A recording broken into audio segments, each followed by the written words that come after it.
live, Mr. Dawn. We'll go ahead and begin our timer, if I can go find it. Go hit the magical spacebar. Apparently on my desktop. 1 second.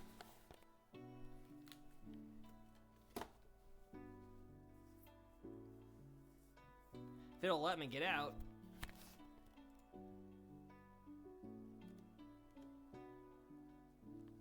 Oh gosh. Here we go. There we go. That should do it.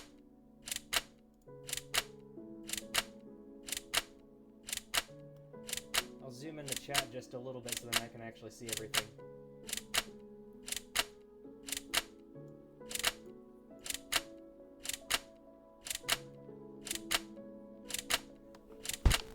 Okay. We should be good. As I, like, float in here spontaneously.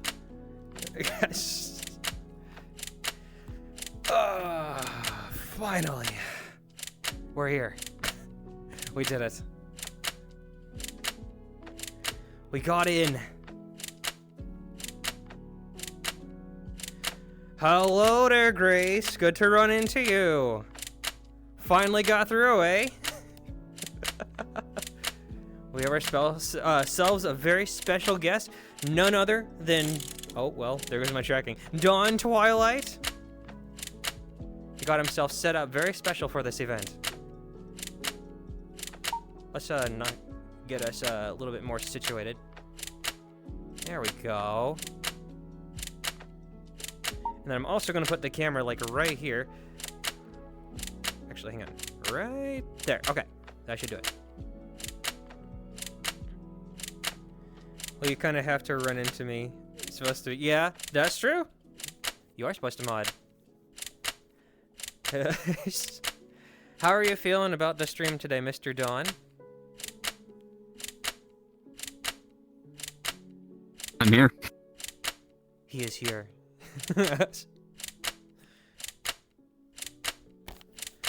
Goodness, goodness, goodness. We have made it finally. Oh, gotta scroll all the way up. We actually did a lot of changes here before the stream actually got started. Hopefully it should be fun.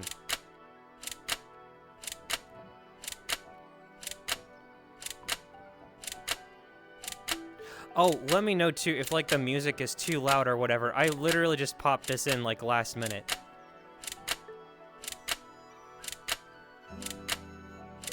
I might turn it down on my side because it's actually pretty loud. And it's crescendoing. We jumped onto Lo-Fi Girl and we're listening to that Lo-Fi before the context. Yes.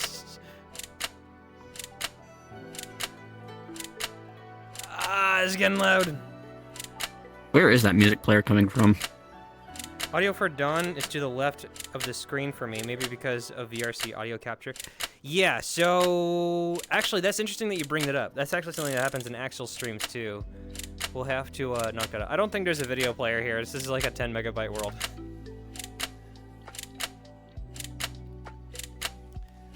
Let's open up a stream that I have running. I'm gonna like turn that down by like half. That's loud. In a job interview, I was asked, do you perform well under pressure? I said no, but I do a pretty decent Bohemian Rhapsody. What? Hi there, Firecast. Good to see you. Yo, it's the Cosmic.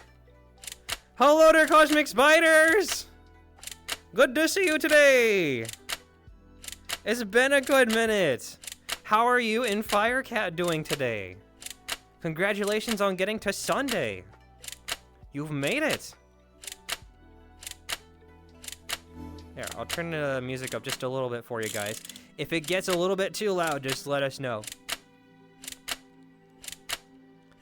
Somehow the timer decided to behave, so that's good. Oh my goodness. He be swagger and thumbs up. Let's go!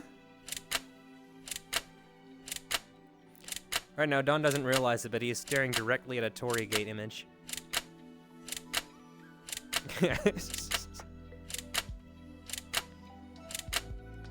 Tired? I lost a lot of weight. Now the energy is going the other way. Oh! Wait a minute. Okay, so are you finished, like, fasting and all that?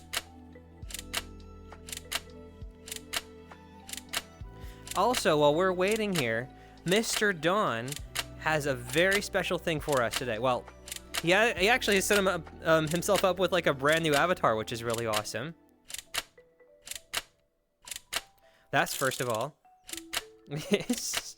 But secondly, if it weren't for the fact that he spent about $100 on the Starlight Children's Foundation, we would not be here today. So for whoever's in the chat, give him a round of applause. If you're interested.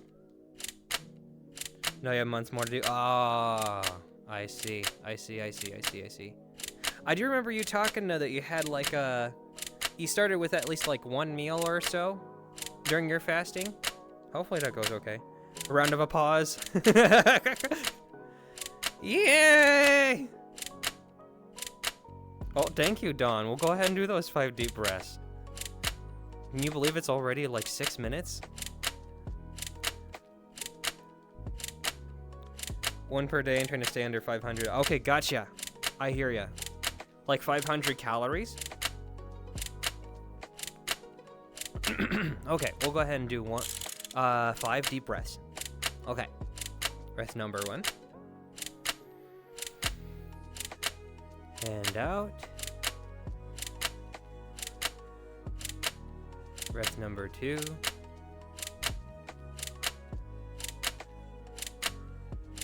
And out.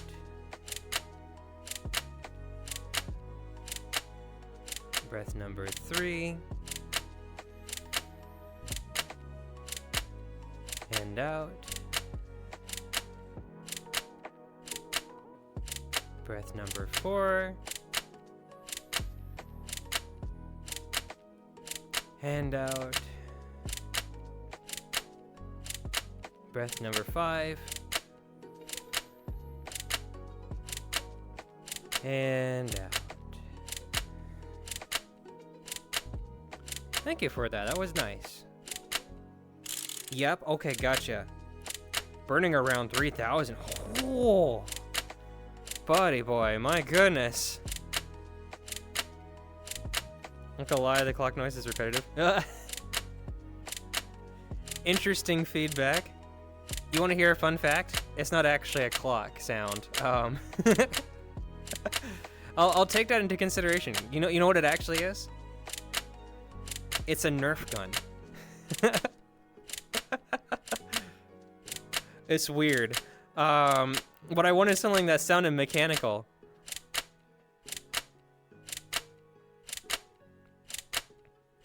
Now, once we actually get past like 15 seconds here, what'll happen is that you'll actually hear the gun again. It'll go.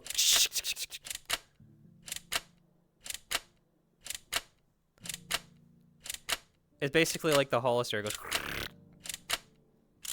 That thing, that sound right there. Oh, during the con and the hill climbing, I was burning over 4,000 a day. Oh gosh. Whew. That's impressive, my gosh. I don't burn nearly as much. I really should though.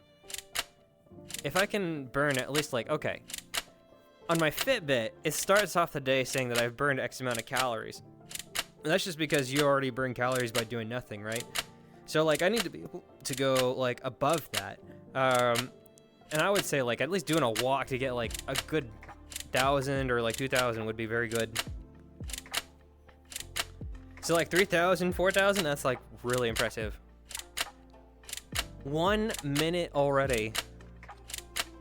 I'm surprised. No, you wouldn't. It'll slow down as I get close to target. Ah. Let's have a look-see. My goodness. Okay, let's get prepared here. I have a couple of things, no BS, I gotta actually sit up.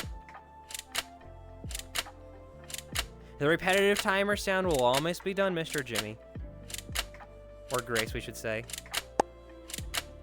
Oh.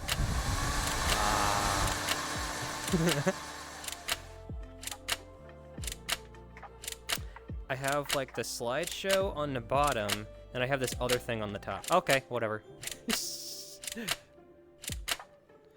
Oh, almost forgot. Let me go ahead and do this. Okay, we're almost there. 10, 9, 8, 7, 6, 5, 4, 3, 2, 1, and then 0. Yay! We did it! Let me close that timer app real quick, because it's going to cause me to lag for a while. We're here! Goodbye, timer app.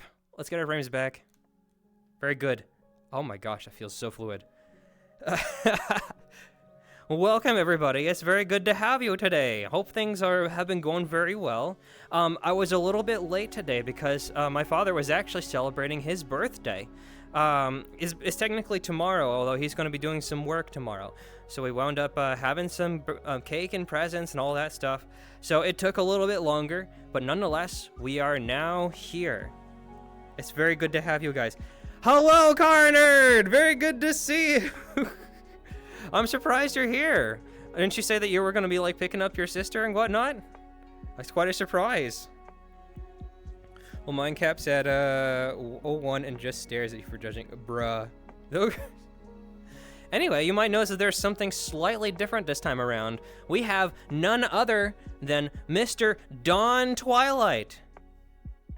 Thank you guys very much for stopping by here today, because Mr. Twilight, if it weren't for him, we wouldn't actually be doing this stream today.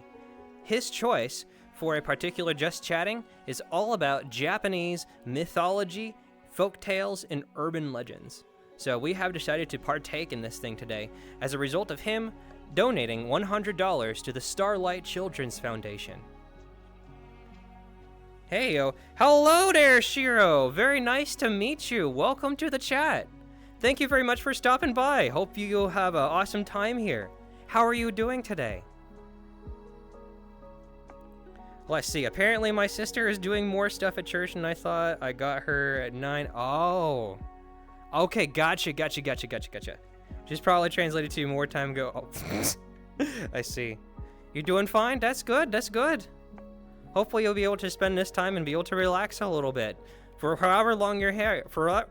English. For however long you're here. It's awesome to have you guys to Wow! English is dying! Anyway, we'll go ahead and get started with the Japanese mythology aspect of it. We'll go over these 3 different things. What you trained for. What I train. Exactly. We'll go ahead and get started on this. Although, this stream is going to be a little bit different, and I'll go ahead and bring up a disclaimer here to describe what the differences will be.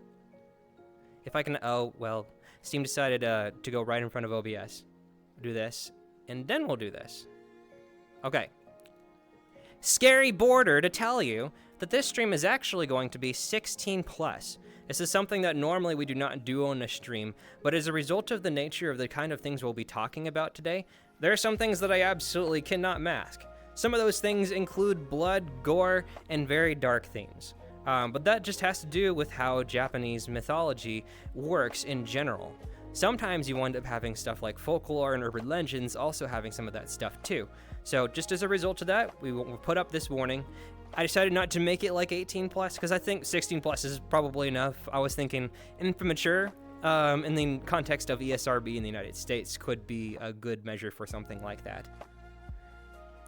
Kind of hot in Argentina now, so now it's kind of... Oh no! That's a stark contrast over here. We actually have pretty cold weather right now. We're getting much colder. Anyway, as well as that, because of the type of religion that Japanese has, we're going to be going over Shinto and how to describe what it is. We'll also be comparing and contrasting that to Christianity as well. Whenever we wind up going through any of these things, if there is a violent section or if we're talking about Shinto, Christianity, and all that, I'll try to issue warnings where possible, and so that's going to be essentially where we are. But we'll have a lot of different things to talk about. From the top to bottom, we'll be going over how Japanese mythology talks about Japanese creation. We'll then talk about the Japanese folk tales, followed by the comparison between Shinto and Christianity, alongside the urban legends after that, and then some references to a lot of the things that happen in video games as a result of the culture. So, scary disclaimer out of the way. As long as you guys are okay with that, we will now begin the stream. Hello there, Starcross. It's very good to see you. Hope things are going okay for you.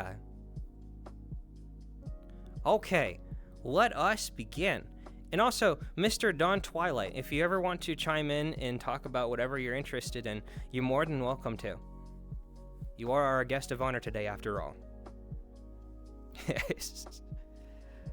Let me go ahead and also go right here into our slideshow. This is a custom render that was actually created based off of the Torii Gate. I found it off of Wikimedia Commons. Oh, another thing as well. A lot of this information comes straight from Wikipedia alongside the Japanese Wikipedia. What's interesting is that on the Japanese Wikipedia, I guess it does make sense after all. There's going to be a lot of things that it covers a little bit more than the English Wikipedia. But also for context, there's going to be probably some translations that wind up making this a little bit different. I tried to correct it where I can, because I actually did find a very big piece, which is all about kami, and we'll get to that. Next thing you know, I'll be the guest of honor because I managed to get, oh gosh. Call of Duty Warzone. I don't know if that's something I'll be doing. Cars could potentially be something. It's gonna depend. But yes, that is one of those things that we'll wind up trying to partake in a little bit more often. It's something that Kyber actually suggested, to have like a guest of honor inside the Just Chatting whenever we talk about a subject that's like really of strong interest to the person that tried to vote for it. So I think it makes sense as long as we're able to navigate through this and have like an awesome discussion back and forth with everybody, including the chat. I think it'll totally work. I will get you to play it. Call of Duty Warzone, really? Oh gosh. Okay, so let us get started. I should probably scroll down a little bit. Okay.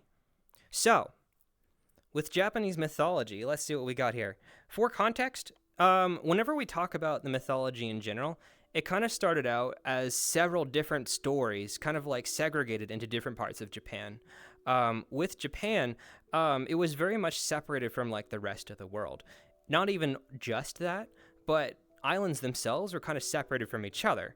So even though they kind of wound up speaking very similar language to each other and had different stories, you'll have sections that wind up differing in certain areas. So to be able to culminate all of that was something that I believe the Wikipedia writers tried to work very hard to kind of put all together into one piece. Well, let's see what we got there. No sub privileges, hey? What do you mean by that? You mean just like go jumping onto the stream for that? That's an interesting idea. I didn't think about that. That's actually pretty valid. Okay, so without further ado, let's start with the first slide. Ta-da! This is all about the Japanese creation and mythology. So we'll get started. Alright, so basically according to the text that I have, at the start of everything, we started with an egg. It is an egg that is full of chaos. This kind of chaos is something that people just were not able to control because they didn't exist just yet. But over time, we actually had light that hung around this chaos area. The light was able to rise up. But there was also things like particles that tried to rise up too. They weren't able to rise up very effectively, though, as much as the light could. The light was the strongest and was able to rise up to as high as it could. The particles themselves actually created the clouds and everything else around it. So we call that the heavens. Or, as I were to look at the notes here, it is called Takamagahara. Takamagahara. It is quite interesting. That represents the high plane of heaven.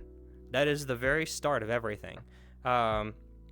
So after the heavens were created, we actually had a seed that got planted right into the chaos. That seed grew up into a plant, and that plant, after it grew and foregrow everything, we actually had 3 kami come out of it. So what a kami is essentially a type of special deity or a spiritual being.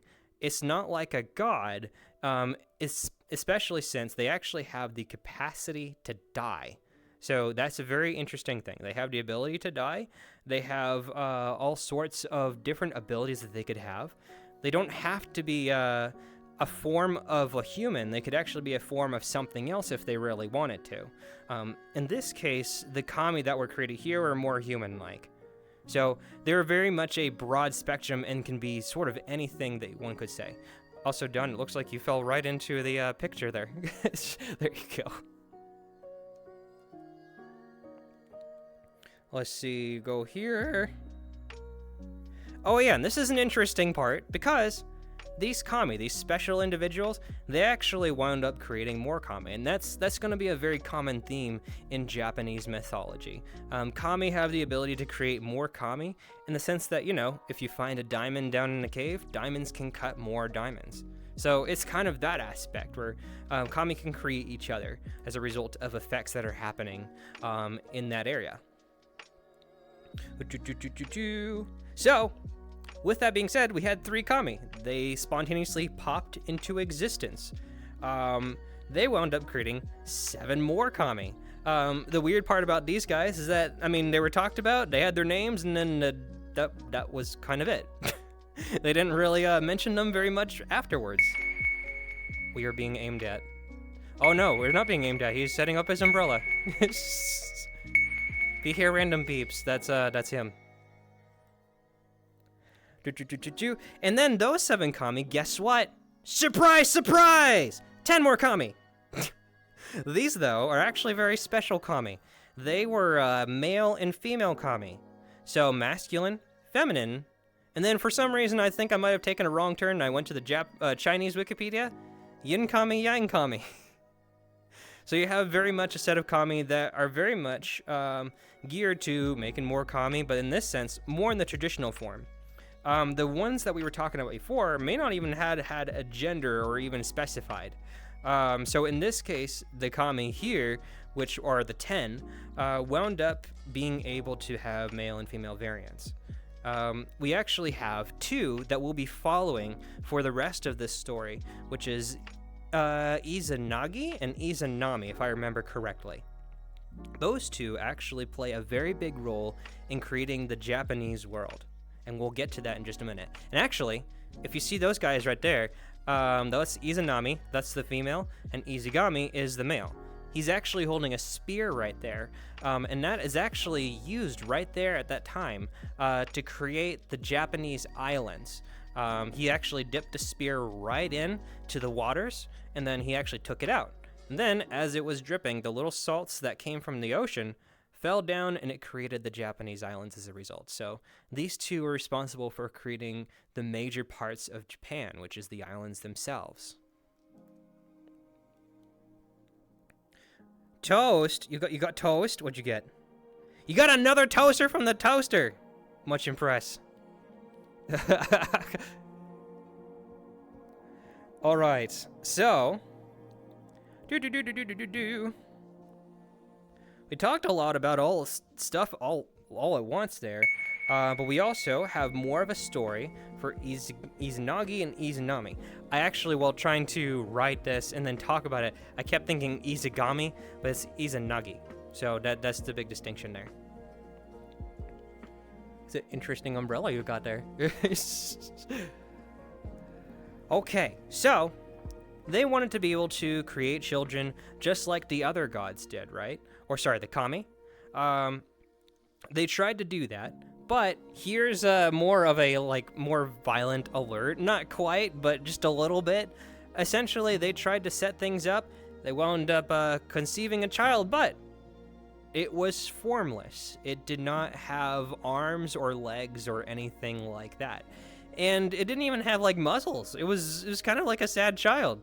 and they didn't know what to do with it. And here's the very sad part: they took it up the river, and we never saw it again. It's really sad, okay? I don't know why they did that sort of thing. And they were like, wait, why did we do that? Or why did it end up that way? And they were like, oh, it's because in the ritual that we're supposed to have, apparently the man is supposed to, I guess, suggest things first. So what they did, they were like, okay, we'll go across that ritual. Lo and behold, they were able to set up more kami. Well, let's see. Help, please. My stupid kitty brain keeps trying to autocorrect kami to rude word for. Oh no, that's not good. I've been reaching a giant book on modern combat that's been published in the 80s, so my brain is stuck in the 80s. Oh no, that's not good, buddy. You know what we could call it? I mean, it created fireworks in the sky. We couldn't see it, but he created fireworks in the sky. Oh goodness. You could call it COM for short if you want. No. What we could have like a code name for it. Or you could use a C, so CAMI. I don't know if there's like a shortened version. You could call them gods, though the problem is that kami aren't necessarily gods. So if you were to say it in that aspect, we would just have to translate it back over. There's a lot of things that get tricky because Japanese has their own different culture. Laser stuff.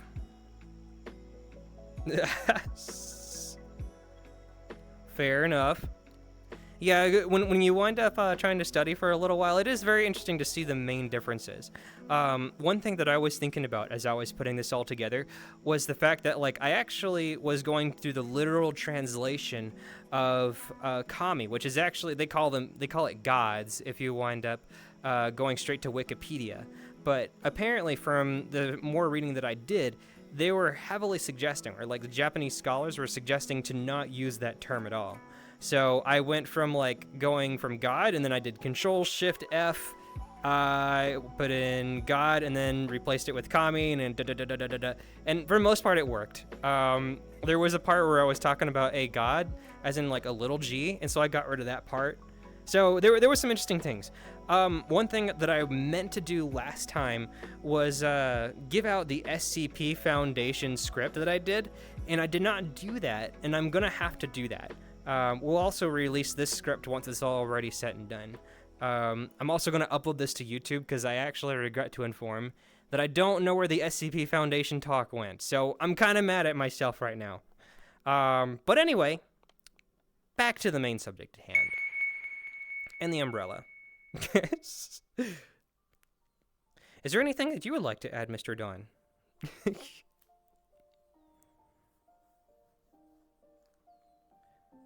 Tiny flame. Tiny flame? Tiny flame. Whee! Okay, so anyway, they married. They had kids. Awesome. Except one day they tried to have a kid, and then Izanami died. That's not good. But before they died, they wound up creating Japanese world, or sorry, the Japanese islands. Could call it Japanese world. The Japanese islands, as you saw there. And then they died after trying to conceive a special child, which was actually the fire kami. Unfortunately, that caused Izanami to pass away, and she went to a place called Yomi. Yomi is essentially the underworld of Japan. Japan in itself does not have a concept of heaven or heck. But they replace it with a place that just is. You wind up hanging around here for the rest of your afterlife for as long as you're able to actually move around, right? So eventually what happens is that inside the Yomi land, you wind up slowly decomposing. So we'll get to kind of a depiction of that later, which we'll issue a warning about that. But you kind of get the idea. You just sort of live this continuous gloomy life until you just sort of decompose and you can't do anything else. So it is what it is. So what happened was, they died. Izanami died as per what we were describing before. Kami can pass away. They went to Yomi instead. So what happened was two things, all right? Izanagi got furious, and he warning. He killed his son. Woohoo! You know how he killed him? He went and then all those. And then if he had a tail, and then if he had two ears, so basically it cut off everything. It gets violent. So all those things, he died, but it did not come without anything else happening. So after he died, basically the fire kami, he turned everything into a couple of volcanoes. So you had volcanoes everywhere. So it created the result of that, and in turn created more kami, as expected, I guess. We've had a lot of kami get created at this point. As a segue, 8 million kami. That's what they use to describe in Japan as nearly infinite, forever. They used kami themselves to describe the parts of the earth and concepts that we wind up taking for granted. So different things like perhaps Dawn's umbrella. If it was canonical, it would probably be a kami. Potentially. Could have the forces of umbrellas. Or that!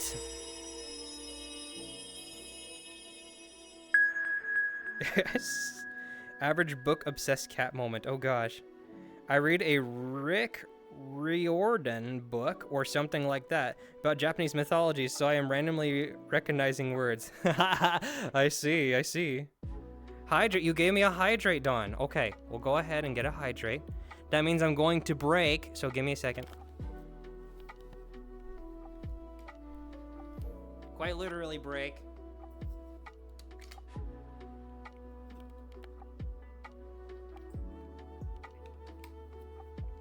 The next hydrate that I have, I will have to fill up my water bottle because I did not fill it up. Okay, there we go. Perfect. We did it. Anyway, what happened, Mr. Izagani. Wow, I said the one that I was trying not to say. Izanagi.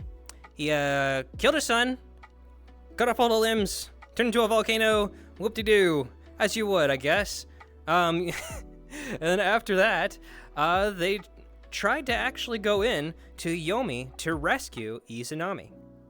They tried to find Izanami very slowly. They managed to find her, but another warning. She had maggot-filled skin, she was mad, and she was gonna get him. That was not good, so he ran away. But he managed to survive, thank goodness. But before he could actually get out of Yomi, he closed the door in front of him, put a boulder in front of the door, and nobody can get out of Yomi. As a result of that, 'twas be unfortunate for the wife. Wife eventually, most likely, decomposed, gone for the result of time. And Izanagi wound up trying to go through a purification process because, as he described, he said this place in general is absolutely filthy.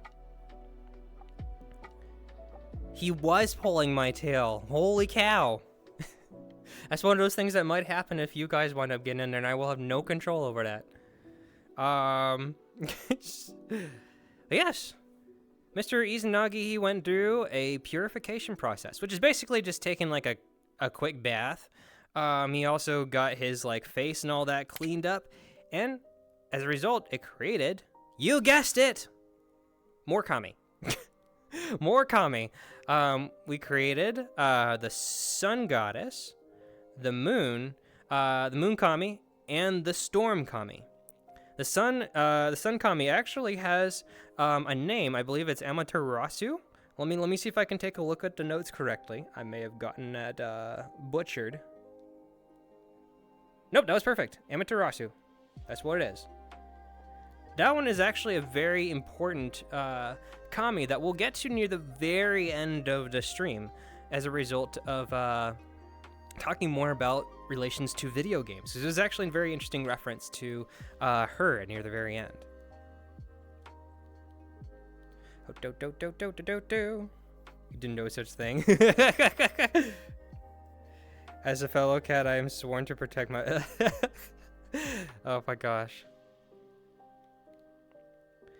And we are actually jumping right down here to a couple of random things, but that is essentially the main creation of the Japanese universe, right? So overall, we started with an egg of nothingness. It had light shine up and then created the heavens. We had heavens that get created. We had a plant. That plant created kami. Kami created more kami. Kami created more kami that were male and female. And then we actually had Izanagi, and then they created the Japanese islands. They had kids. One kid died very brutally, and then they grabbed the wife. The wife was filled with maggot flesh. And then he came back, and then he got clean. More kami got created. There's a very interesting theme. You can see there's a lot of violence, and there is a lot of kami.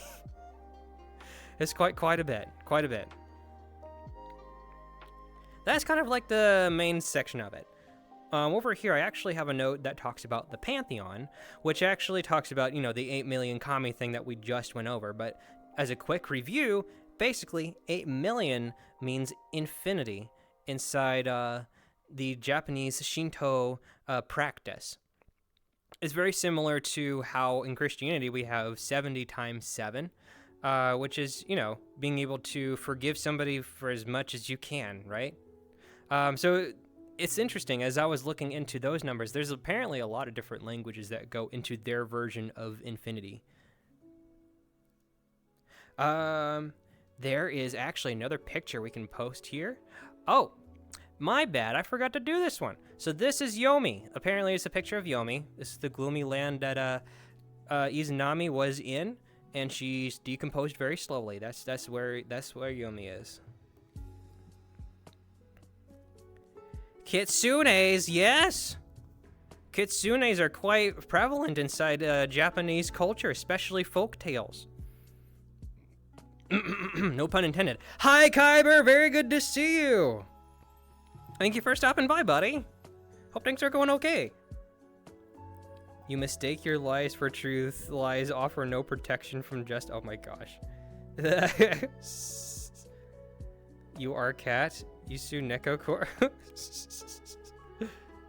He is secretly cat. He's got the cat ears.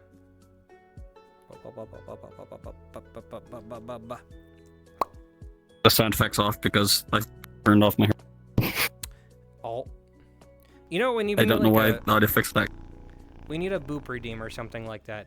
Tell you what, I'm gonna offer a sweet deal, alright, inside the chat. We have channel points that are available. If you guys want me to give you a boop or whatever, you can, I think use the choir voice thing if you want. Oh gosh. That still works with that avatar? You, remade it and still have that? Oh boy. Yeah, if you want me to give you a boop on camera, you absolutely can have one. Also, do you know that Dawn's ears can do this?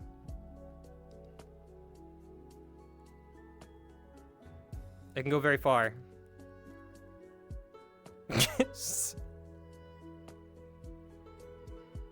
That's beautiful.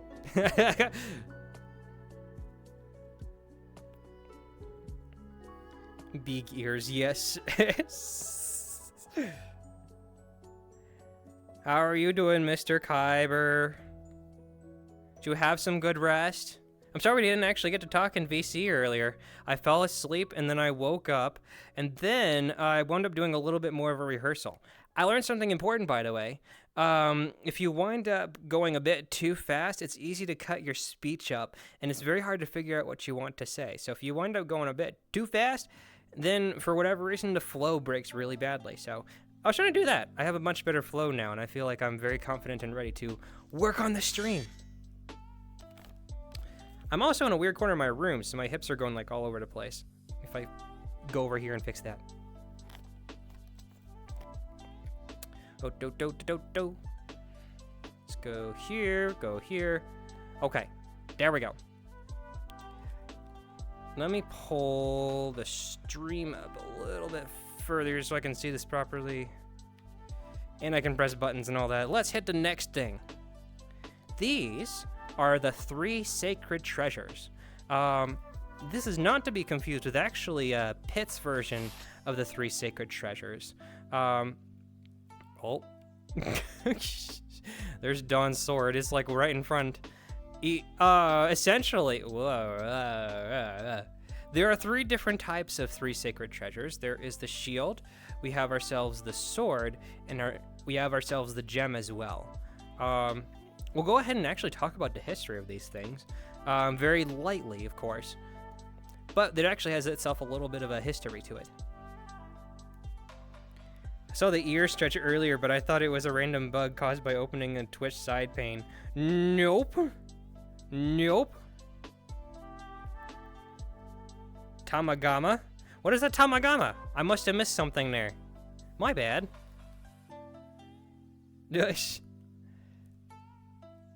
Okay. So, the 3 sacred treasures. These are actual items that can be physically held or represented. Yes, this is actually something that actually emperors wind up taking a look at as a result of their inauguration and ceremony. So whenever they have a ceremony, it's interesting because these 3 sacred treasures are something that they only get to see in closed doors. On Wikipedia, it was interesting because, for one, you see this picture right there? That picture is actually more of an artist's rendition of these sacred treasures. I tried to look, it's not like a vector or anything, but it's something that they like created themselves because they haven't seen the 3 sacred treasures since like millennia. No, not millennia, probably hundreds of years or so. Like, it's been a good minute. Secondly, on Wikipedia, they actually have like a 1945 image of doing the inauguration. But that's 1945. It's been a very good while. So even then, the 3 sacred treasures were kind of like stored in like these special woven baskets. So you couldn't see what they looked like, at least in the picture itself. But I'm sure they probably like put them down, they opened it up, and it's like, ooh la la, there's the 3 sacred treasures.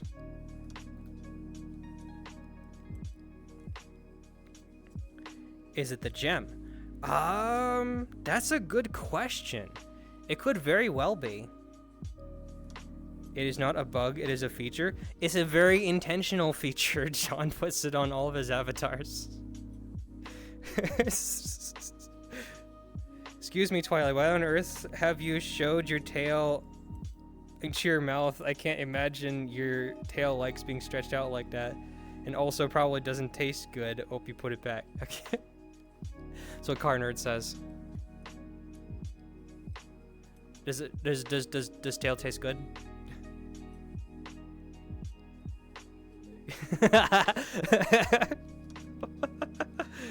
Oh boy. Let's have ourselves a look. Okay. Allegedly, the Sun Kami, Amaterasu offered these to a fighter to pacify the earth. That was the main quest, right? So Amaterasu was actually hiding in a cave at the time, but they offered, I believe, did it say the sword? Oh, I didn't specify. Okay. The sword came from an 8-headed serpent. Oh, okay. That serpent is called Yamada, and I have a reference to Okami later. So Okami wolf. So that could be a very interesting piece that we talk about. But yeah, 8-headed serpent. You got to knock it out, but you actually got the sword from that. I believe there is also a shield. So do we have? Oh, it's the Mirror of Jewels. That's what they call it. Mirror of Jewels was able to lure Amaterasu out of the cave she was hiding from. All right, yeah. It was interesting because apparently she was shocked, and it's possible that I didn't put this in there, but I think she died. She died from that. So that wasn't good. The end. Oh, Don's doing something magical over there. We'll see him in a minute. Let's see. So for the gems, do I have information on the jewels? I don't have anything about the jewels. How dare me? Daggone it. Oh, wait. There's also the jewel, Yasakani no Magatama. Yasakani no Magatama. So, let's see what you said. You got really close, it looks like. Okay, gotcha. You said Tamagama. And then this is Magatama. You got real close. You got real close. So I think we might be very close to the same thing. Oh. I mean, it could be me. Maybe I misspelled it. It could just be yes, you know? Who knows? Okay, so basically, congratulations! We made it through the mythology section. That was quite a bit, eh? We actually have next these folk tales of Japan. So in these,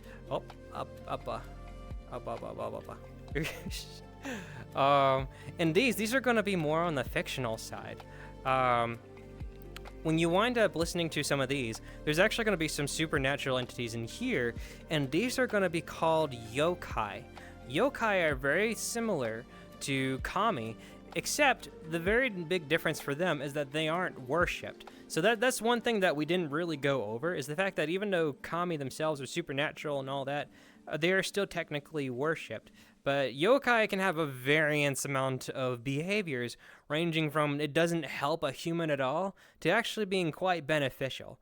So they're not really celebrated, but they are seen quite often inside these stories. And as Kyber was kind of indirectly referencing, we actually see two different types of animals that pop up quite frequently in these, and those could technically very much be yokai. They could be the kitsune, or what's it called, the tanuki. So you probably are familiar with those things through, I believe, the Super Mario Brothers series, if anybody's ever played that, for sure. So if you've ever heard those two, for sure. And then Animal Crossing also has that reference. I won't go fully into all the references that popped up in my head as I was putting it in just yet, but you know, you kind of get the general idea. Daisuke! Hello there! Are they demons, yokai, I mean? I think that's one of the definitions that they popped in there as a result of trying to have like a translation of like what the heck these things are in the first place. So yokai can have a definition of a demon when you wind up translating it to English. But I think just like kami, yokai wind up being very nebulous in their definition. So they could be all sorts of things, really. And I think that's very much a very common definition. I think, though, scholars were saying to not really define it as any of those things. Animal Crossing is Japanese, of course. They reference Japanese mythology. Yes, for sure. That's their hometown. How are you doing today, Daisuke? It's very good to finally see you today. Yeah, and we have ourselves a dawn twilight. Actually, before we actually move on, Dawn, you were actually here during the rehearsal, and you were saying that there was something that I think, there was part of a story that you said that was familiar to you, and I don't remember what it was. Was it like the creation of? Oh, no. It was when they actually tried to have a child. It was Izanami and Izigami. They tried to have a child, and they had like a formless child, and they sent it up the river. I think you said that was something that sounded familiar to you. Yeah, if I recall, it's very similar to the origin of Rome, how Romulus and Remus were sent down the river, but they were found by Lupus, I believe, the wolf goddess. Well, not a goddess, but... I hear you. Yeah. Hi, Delta! Thanks for stopping by, Bean. Love you too. Hope you have a good rest of your evening. It's good to have you for a little bit. Would you like a boo before you go? Hang on. Oh, the camera's like down here. Hang on. There you go. This. Let's move over here, maybe. Okay. Hi, Delta by Delta, yeah. Delta's taking a break, but it's okay. Sometimes we all gotta take a break. Life comes first. Oh, the dawn is like over here. Right there. Let's see. Yeah, life comes first. That's one of the biggest things. Which is exactly why we hung out for my dad's birthday party. We decided to hang out and give presents and all that stuff. He actually got a lot of food. So my dad, he actually got popcorn, got pistachios, beef jerky. That's a lot of food. Is the popcorn specifically, from what I just saw, it seemed like it was very exquisite. Like it came from many different states and countries. So it's like exotic popcorn. We have like a popcorn making machine that will allow us to have it in the best form that we can. It won't be like microwaving by any extent of the word. Oh. Okay, Bean. See you Saturday. Oh, Dawn did a boop. See you later, Bean. We'll be praying for you. Okay, without further ado, let's go and talk about some folk tales. As we were mentioning earlier, actually, we didn't get into that.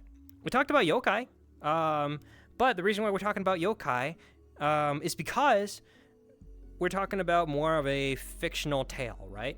So yokai, they aren't themselves necessarily a real entity, but they do describe the things that are going around inside the world itself. So it'll be interesting to distinguish between those two. I can also double check for you too if they're actually considered demons. Although I do believe, as I was looking at the scholar definition of it, they're like, okay, please don't use these words for it. It's one of those things where you have like a translation issue between English and Japanese because they have very broad definitions for these sort of things. Another thing too that can be defined as well, sometimes you have things like an ogre or a literal demon that can be emphasized as a yokai. So you could have yokai demon, if that makes sense. Their definition is very broad, just as much as kami are. So it's very interesting to try to deep into those nuances.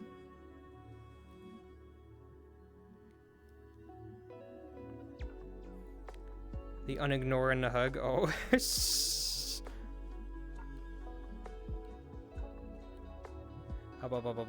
Okay.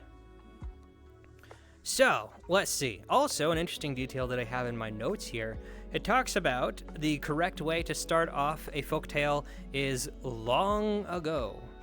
Or also, in bygone times. So, if you wind up watching any sort of Japanese media and they start with long ago, they're doing it right. They're doing it right. Oh, that's very nice.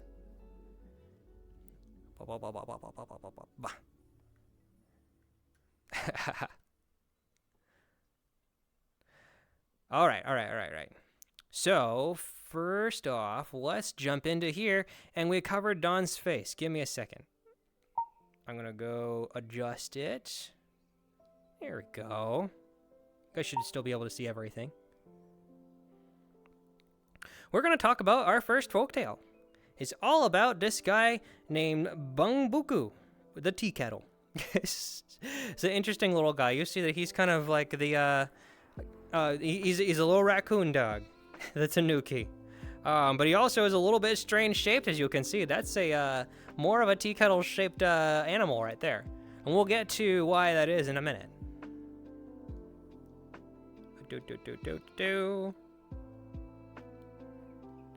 Okay, so long ago, there was an emperor that purchased a tea kettle. This tea kettle wound up being used on top of a hearth. As it got heated up, the tea kettle moved around and it goes, "Ah! Why'd you do that?" And the emperor is kind of confused. That was kind of weird. It moved around and it got legs and stuff. What happened after that? He's like, okay, I don't know if I want this. So you know what? Let's go sell it. So essentially, the emperor goes and decides to sell it to any kind of wanderer that comes by, and they wound up receiving it. The wanderer decides to make use of the tea kettle and puts it on the hearth, and then it goes again. It goes, ouch! What'd you do that for? And it goes, hey, if you don't do that again, I am going to do some awesome acrobatics for you. We'll be great friends, and we're gonna have a great time. The wanderer decided to oblige, and this is where it gets interesting because they decide, if he's gonna do some acrobatics and some really cool tricks, let's set up a really cool stand. That stand is gonna offer all sorts of different tricks that this tea kettle knows how to do. So he winds up actually getting quite rich as a result of doing something quite exotic. Tea kettle does all sorts of tricks for years and years and years. People come by from all over to see this amazing tea kettle. It's able to go whoop, able to do tightrope stuff, it's able to do flips and all that stuff. Eventually, there is one day where they both have to retire. Eventually, this wanderer decides to put the tea kettle over to a shrine, of which people can actually stop by today and give their kudos to. That basically is the end of that story, but essentially, the motif for that is that if you show kindness, people will show kindness back. That's really the main part of it. And you saw that you did have a tanuki in there, so it's a very interesting little mix. Depending on what happens with my slides, we'll go ahead and talk about the next one. And I think I did this right, but there's actually two stories that are very much combined into each other. Excuse me.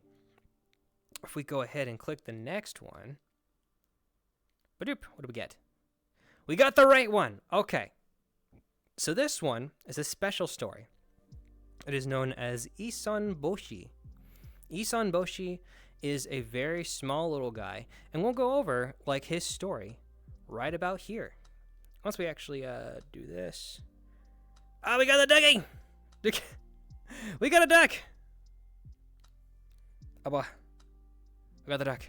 I need to actually put a duck model onto this cat right here. I think it'd be a lot of fun. Okay, so per tradition, long ago, there was a couple. They wanted to be able to have a child. Eventually, they managed to have a child. Although, once they had the child, they realized he's a tiny little guy. He's about a single inch. They called him Isan Boshi, a very small little kid who actually decided as he got older he wanted to be a samurai warrior. To be able to do that, he needed to go across the world. He had the world to see. As Pinocchio once said, don't count me on that for reasons. He wound up using a bowl for a boat. He had chopsticks for his paddles, and he had a needle for a sword. That's all he had. And he wound up going to various different islands. He managed to get onto an island.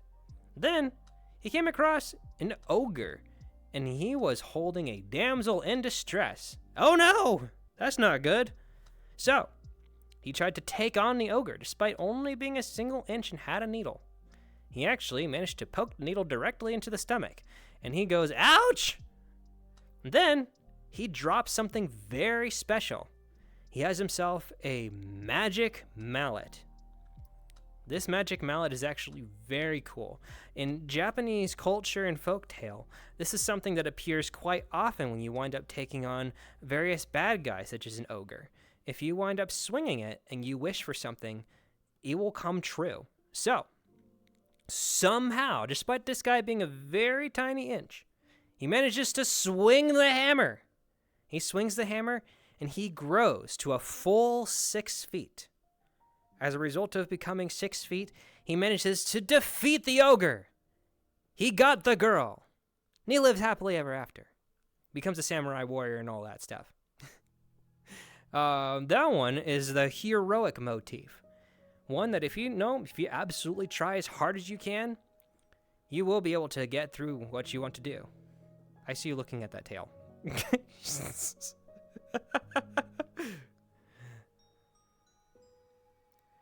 So that was Isanboshi. Now, reason why I was talking about there was two that could be paired together. This one is a little bit of a stranger one, but it's because whenever the Japanese had various different stories, as previously mentioned, they were stuck on different islands and they had various different versions of the tales. So what you're about to get is a really weird mix of Isanboshi and a snail. So, here we go. Long, long ago, there was a couple that wanted to have a child. They managed to have a child. Congratulations! Except that it's a snail. That's where things get weird. Let's go over here. Where's the rest of the story? Here it is. Yes, this snail decided to grow up. The snail was able to grow and be able to have a good life, and then it realized it had a very special superpower. It had the ability to be a horse whisperer. These horses were very stubborn and did not want to freaking work. But as a result of being able to basically whisper to the horses and get them to do whatever they wanted, basically kind of just like fancy mind control, they managed to gain a lot of profit. They got filthy rich because they managed to make the horses do what they wanted to do in such a way that they couldn't do before.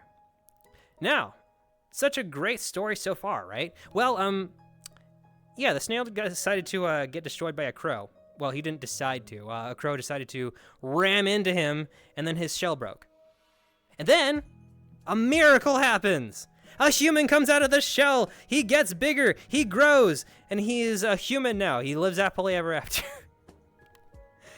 The end. That was kind of one of the weirder ones. But yes, Isanboshi turned into the $1 million snail. That's I think that was the name of that one. The snail decided to grow up. It is not a phrase I expected to hear today, and such hilarity now that.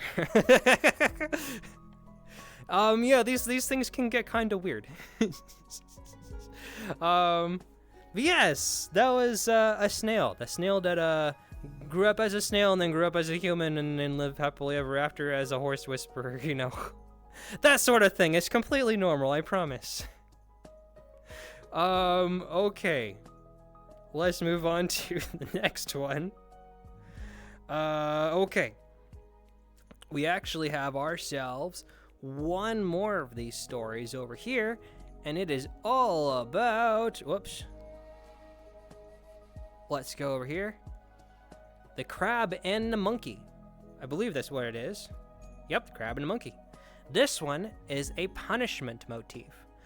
This one is a little bit different because unlike the hero motif or the reward motif, you know, if you do something and you hurt somebody's feelings, you know, you reap what you sow. That's kind of like the main part of it. And as a quick alert for this one, this winds up being a little bit more on the violent side, depending on how you choose your own story. And we'll get to that in a minute. So, long ago, there was a crab and a monkey. If we go into the story itself, there was a rice ball that a crab had, but the monkey was like, the monkey actually took it away from the crab, and they ate it. It was delicious, but absolutely horrible for somebody to steal something like that. However, what happened was, oh, no, here we go.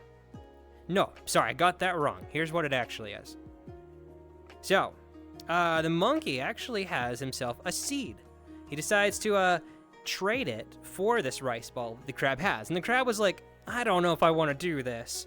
But they wind up trading anyway. They planted the seed, and things grow over time, right? And then this you have to take into account, this does take a little while to grow a seed. The seed comes around, and there bears some fruit. And then the monkey eats it. Daggone it. Man, you know, if only he actually took his end of the deal, eh? That's kind of annoying. Now, this part is a little bit weird. There's kind of a warning to this one, because it's kind of odd. The crab goes into high shock. It goes, oh, no, how dare you? And then it dies. And then, weirder part, gives birth to kids. And then dead. magic stuff. Gives birth to kids and then dies. That's kind of the thing. And then the problem is with those kids, they are very angry. How dare mommy die? So there is a plan that gets created from this story. Let's see. They create a few different partners in this story at the end here. Oh, two. Okay. To describe the seed itself, this is called a parmesan seed. This type of seed is actually kind of interesting. It reminded me very much of what a tomato would look like, but it actually has got more of a sweet inside to it, and they consider it jelly on there too. So it's kind of like a sweet fruit. Pretty good, but unfortunately, the crab didn't get to have it because they gave birth and died. So that was kind of weird. Let's see. Long ago in galaxy far, far away. Oh my goodness. Yes.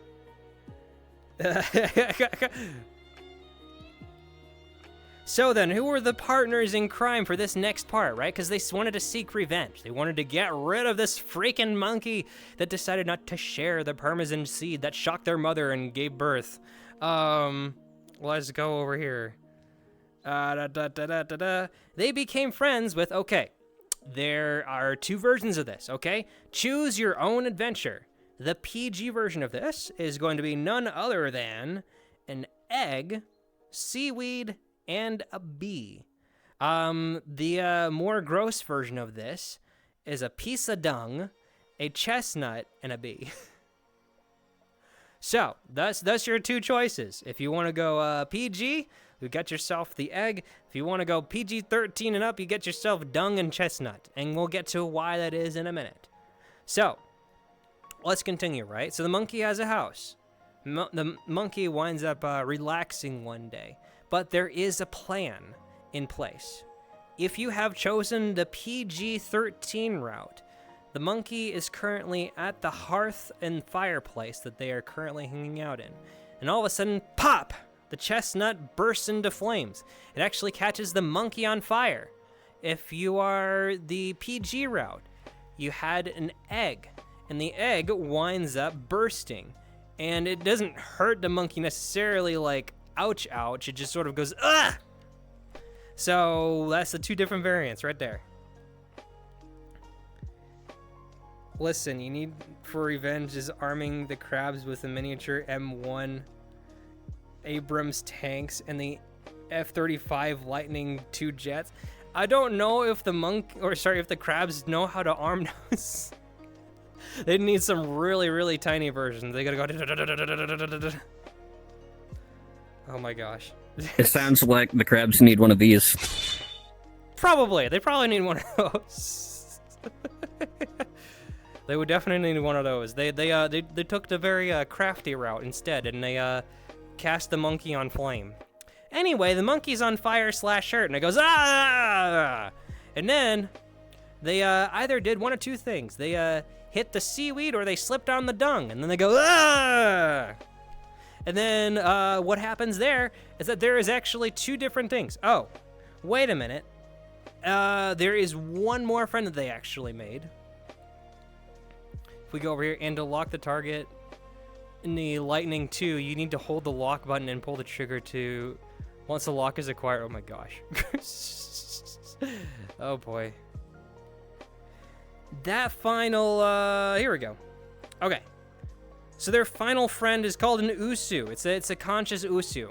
So an usu is basically one of those things that allows you to create, I think, basically like Japanese bakery stuff. So you put this down here, it looks like a barrel, and then you use this giant mallet to pound down some dough, I believe. I don't know fully what that is, but it allows you to make food.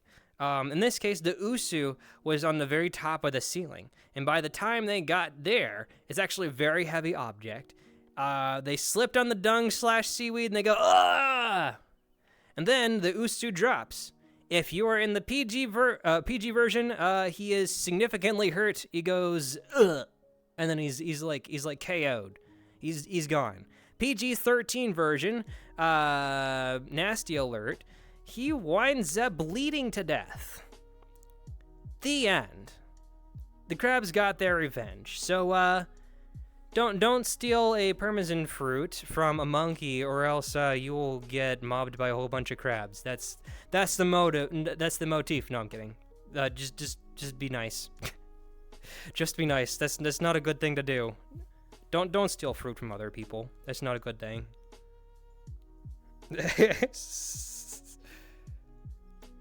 Heck, even I could do it, bro. How? Literally how? What do you mean? What do you mean how? I'm confused. Oh boy. That was kind of a weird one. Those are... Oh. You do not bleed out because you got flashbanged by a flaming nut and then slipped on and fell on your back because you slipped in poo. No, you missed the last part. So there was an usu on the ceiling, right? So this giant barrel thing that's designed to help you make food, it hit the monkey square on the head, and it either just got permanently KO'd or bled to death. That's what happened. Oh yeah, barrel to the face. Pretty much. Not just any barrel, but probably very heavy barrel. So it died. It died at the end. Don't steal fruit, kids, or else a whole bunch of crabs will come for you. That's the motto of the story. That move was very effective. Yes, it was. It's flag. Look. This flag can do cool thing. Oh no, I'm going. Oh, you can't even see me on there. Oh, there we go. He can like take people with his flag. It's quite an impressive trick. Okay, we've gone through quite a bit of our stream today. My goodness. This is actually an interesting part of the segue. We talk about like why the heck is there a whole bunch of violence in something like this particular stuff, right? So you've seen overall there is a lot of stuff that pertains to cutting off people's limbs, wind up killing a monkey in like gory detail, sometimes some pretty gross stuff like dung and whatnot and maggot-filled flesh. There was a whole bunch of stuff that was talked about right there. And to figure out like why, I think one of the things that's important is to understand the difference with Shinto itself. So Shinto is their main religion that Japan actually works with, right? We'll be actually comparing that today to something around the lines of Christianity. So this is the part where we do some very interesting comparisons. This is a religious part where we talk about those two areas. And just as a full disclaimer, I'm actually a Christian myself. So a lot of the stuff comes from Bible verses that I have learned over time from the Christian perspective. We'll also be talking about the main differences between those two. We'll give the full context between Shinto and Christianity. And that will kind of allow us to compare and contrast to get like the fullest picture we possibly can, to allow us to understand how Japan thinks as best as we possibly can, if that makes sense. Oh, you gotta rejoin? Okay. Let's see. Kindle, why did you cast invisibility? Oh, yeah, no, I probably became invisible for him. Let's see. Didn't you zoot him onto the... Yep, he did. Am I visible now? Yeah, you instantly disappeared the second you got on the flag. Oh, yeah, that was weird. I think the camera didn't show it either. Like, you had the camera going. Sorry, no, the camera was rolling and I was watching. I became invisible and then I came revisible, if that makes sense. So that was kind of weird. Okay, let's get a little bit closer here. I'll try to adjust the camera a little bit too, because now we're basically kind of like on the ground. How are you guys doing so far? We've gone through a lot of material. Here we go. How's that? Oops. I'm staring at like the stream when I should be looking at the main camera. Okay. Perfect. So we'll now go into this part of the stream, which talks about Shinto in its more detailed form alongside Christianity to be able to compare the two pieces together. So without further ado, let me go over here. We'll continue and start with Shinto. H. He says H. Okay, so about Shinto, I've got a whole bunch of notes right here. Shinto is something that is what we would call a religion here, but inside Japan itself, what's interesting is that they actually don't call it a religion in general. This is more of something of a practice that they do, and they may or may not do all of that, right? So, in general, if you were to ask somebody inside Japan if they practice religion, they go, I don't practice religion. But it's mainly because, again, if there are practices that they do on and off, also, if they're in a different region, then their practices are going to heavily vary. And this kind of revolves around very similar concepts of kami, as we were previously talking about. One interesting fact before we go on to that part is that about 80% of people over in Japan currently practice Shinto in some aspect or another. Not everybody actually considers themselves a Shinto practitioner. In fact, not everybody winds up even going in and worshiping any of the statues that they have over there that represent a kami. So you get a varying degree amount of people that wind up going into this. So let's take a look. Oh yeah, and there's another note on here that talks about how Shinto might wind up even blending in with a couple other religions too. So for example, in my notes it talks about Buddhism. They might even combine practices with Christianity as well, depending on like where their dominion came from, right? One person's Shinto could be something completely different from another's. So by 80%, if I remember correctly, the numbers themselves are something in around the lines of 175 million individuals that practice Shinto over in Japan. Let's go over here. All right, so as earlier as mentioned, we talked about the concept of kami, right? We got a message. Kindle, I have to go. It's a hydrate. Oh, it is a hydrate. Oh my goodness. Thank you. Thank you, Suava. We'll go ahead and get a hydrate. I actually have to go get to my sink real quick and fill that up because my not mug. What is it called? My water bottle is completely empty. Kindle, I have to go to my sister's soon, so be prepared for me to be like, meow, hi, Kindle, I'll be back now, drive was good, etc., etc., what did I miss? Okay, no worries. Hope you have a good time trying to grab your sister, and don't rush, okay? It's very important to stay safe on the road. You gotta make sure that you're A-okay. Without further ado, I'm gonna go ahead and get a drink of water, and then Don's gonna do whatever he's gonna do. So I'll be right back.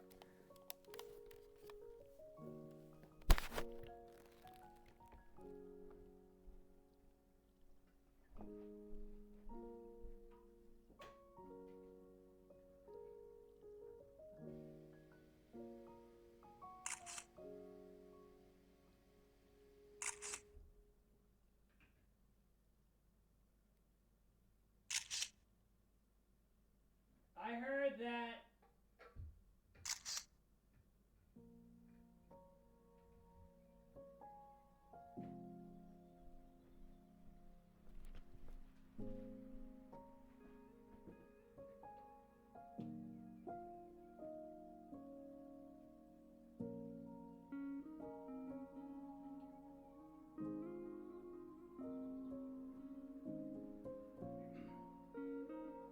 It's vigilant.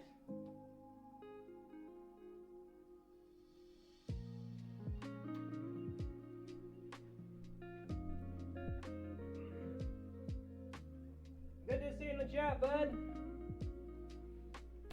We're gonna like yoga back up here. We'll be getting water. There we go. I heard that. Okay, we are here.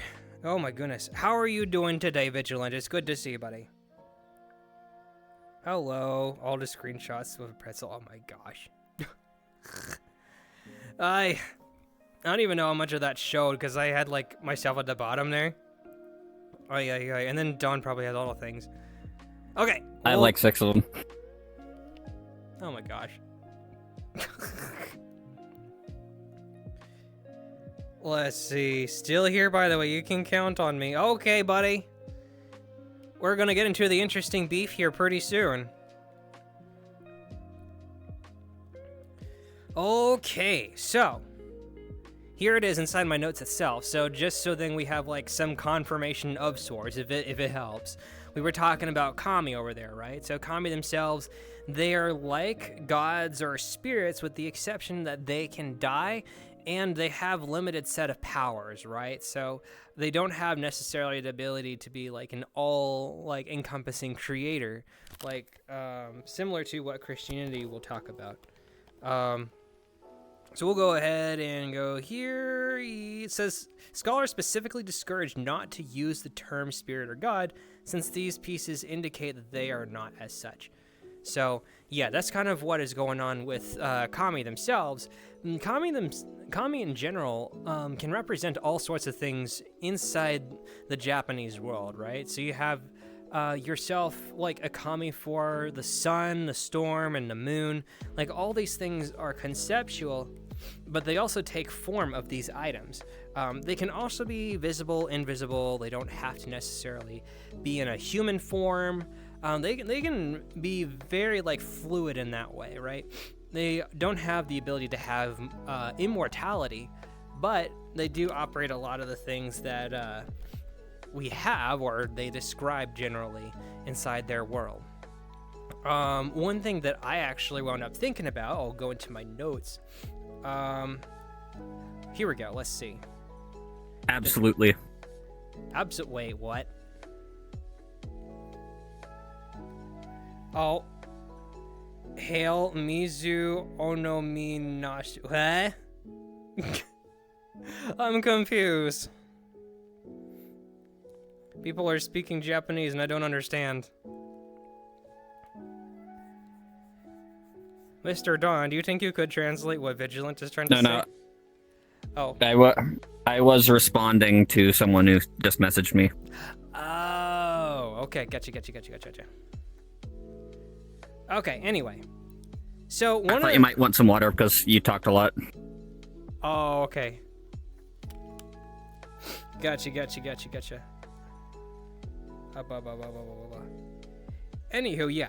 So with regard to kami themselves, it very much reminds me of actually something that is called Stoicism. It's something that I've actually been looking into myself, which is a very interesting practice. If you actually add on to the context of Stoicism, they wind up looking at things in the context of nature, right? So in this case, the way that I sort of interpreted this is fascinating because it seems like they talk about nature here, except they add what's called an anthropomorphization. And there's a whole bunch of folks in the chat right here that can absolutely relate to anthropomorphization because, I mean, well, you know, this stuff. Instead of being an anthropomorphic cat, though, you might actually have more along the lines of like an anthropomorphic sun or an anthropomorphic storm, something like that. It's kind of how they wind up vibing with the practices that they have in order to describe kami. This is not really an official definition. This is more of an observation that I had because it very much feels like it goes towards that vibe, right? So not only are the actions anthropomorphized, but they're also more conceptual, right? You could have an anthropomorphic wind and you can have them have a conscience and basically have some kind of conscious way to move around in the world. And as previously mentioned, there's 8 million of them / infinity. They use 8 million to describe basically an infinite amount of kami. So infinite amount of kami, infinite amount of ways to consciously move the earth around. So in that sense, you have things where actions are taken. And with the goers of Japan, they wind up taking that into practice too, right? So you just go with the flow. And that's a very important kind of motion for them as they wind up going about their day. So it's an interesting little practice that they have. Overall, Shinto is something that is very decentralized. It was something that was collected over the ages by various different regions of Japan or the islands. Not all of it is necessarily set in stone, And also, not everybody necessarily believes in everything to the hardest core. Some people will go in and absolutely worship some of this kami. Some people just don't, and they go through the motions of sorts. So that's I would say is like a decent summary of what kami is, how Shinto could also go through. You just gave me like a cue card up there. Wow, that was really creative. Wow. Okay, so like, you know what he just said there? He said 5 deep breaths, also sour spray. That was beautiful. That was beautiful. You can't see the text on stream either. Wait, huh? Hang on. You can't see text from players on stream. Yeah, no. Only you can see it. That's crazy. That's crazy. All right. See you later, car nerd. Best of luck, buddy. You got this. Much thanks, Vigilant. Much thanks. Who is that next to you? Hi! It's good to see you, Goosebumps. This here is Mr. Dawn Twilight. Mr. Dawn over here, he is the sponsor of today's special event for our Just Chatting. He managed to donate $100 to the Starlight Children's Foundation. And because of that, he has decided to bring in the subject, which is Japanese mythology, folk tales, and urban legends. So, he is our guest of honor today, and he gets to hang out and do all sorts of different things, like freaking pull my tail or go into other things. So, there you go. Mr. Dawn is an absolute legend. Much appreciated. He also has an umbrella. And, actually, one fun fact, if you guys haven't noticed, he actually set up his avatar specifically for this event. He's got himself a kimono and many different forms of that kimono. Like, he's been swapping different hairs and whatnot, depending on how his character operates. So it's pretty cool stuff. He's been ready to do this for a while. Glad we managed to do it. Someone pull it? No, that's illegal. I believe that's against the no. Dawn. Ah! They got it. Anyway, 5 deep breaths.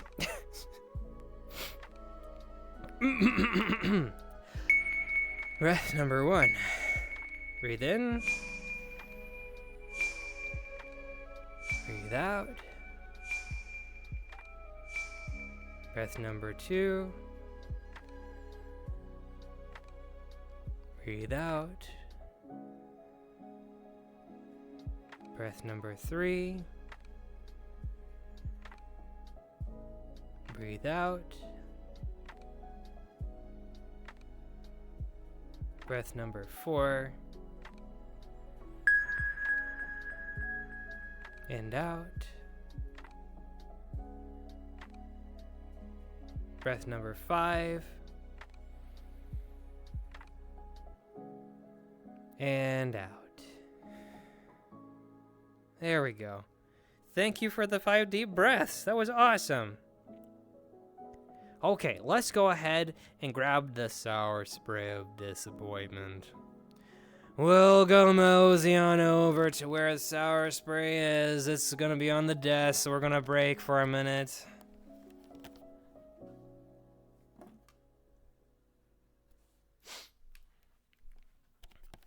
As you don't see, because we're in VR, we have the sour spray of disappointment. We'll go ahead and take it. Wow. Exciting. Intriguing. I had a picture taken. Whatever. Let's go ahead and talk about the next section of our talk today. You're lucky I cannot call Jeffrey in.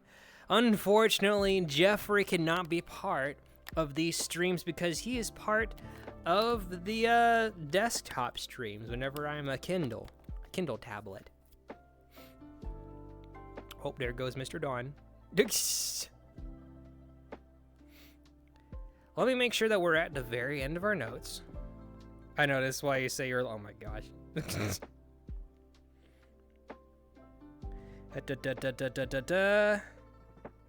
Pretty much, we managed to get through the entire thing. So, here's the next part of our stream. We're going to next talk about the comparison between Shinto and Christianity. So, unlike Shinto, Christianity actually has... Oh my gosh, no. No. You did not do that for him.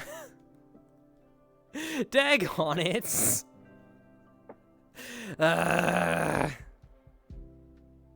Excuse me for a minute. Ah!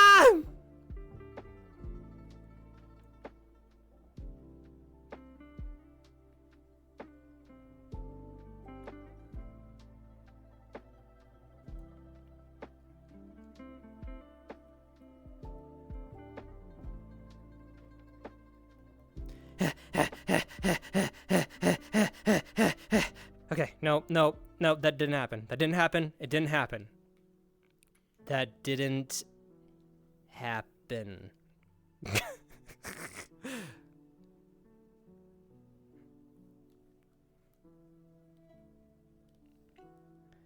Well, this got off the rails a little. It didn't happen.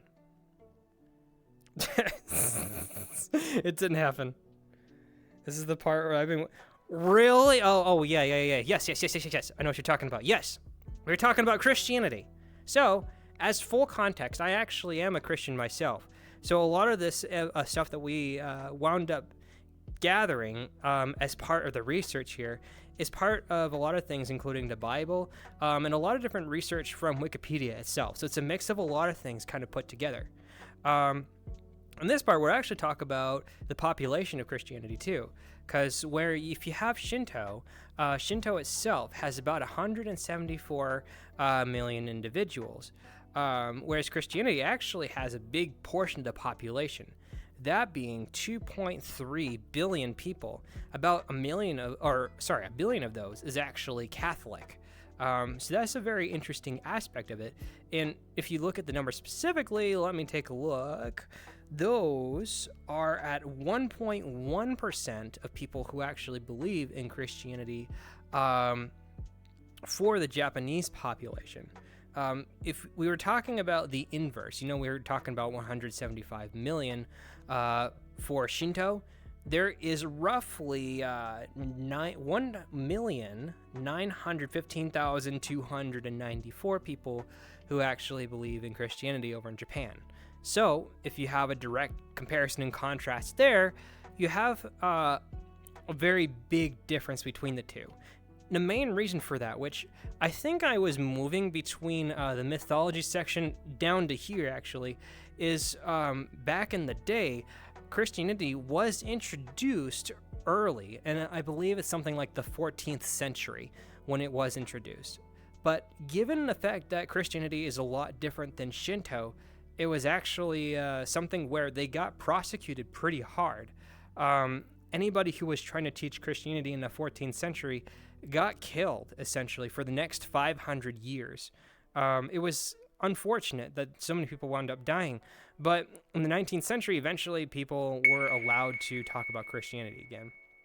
So it's clear that Shinto is something that Japan wants to keep sacred as a result of having this tradition for many millennia.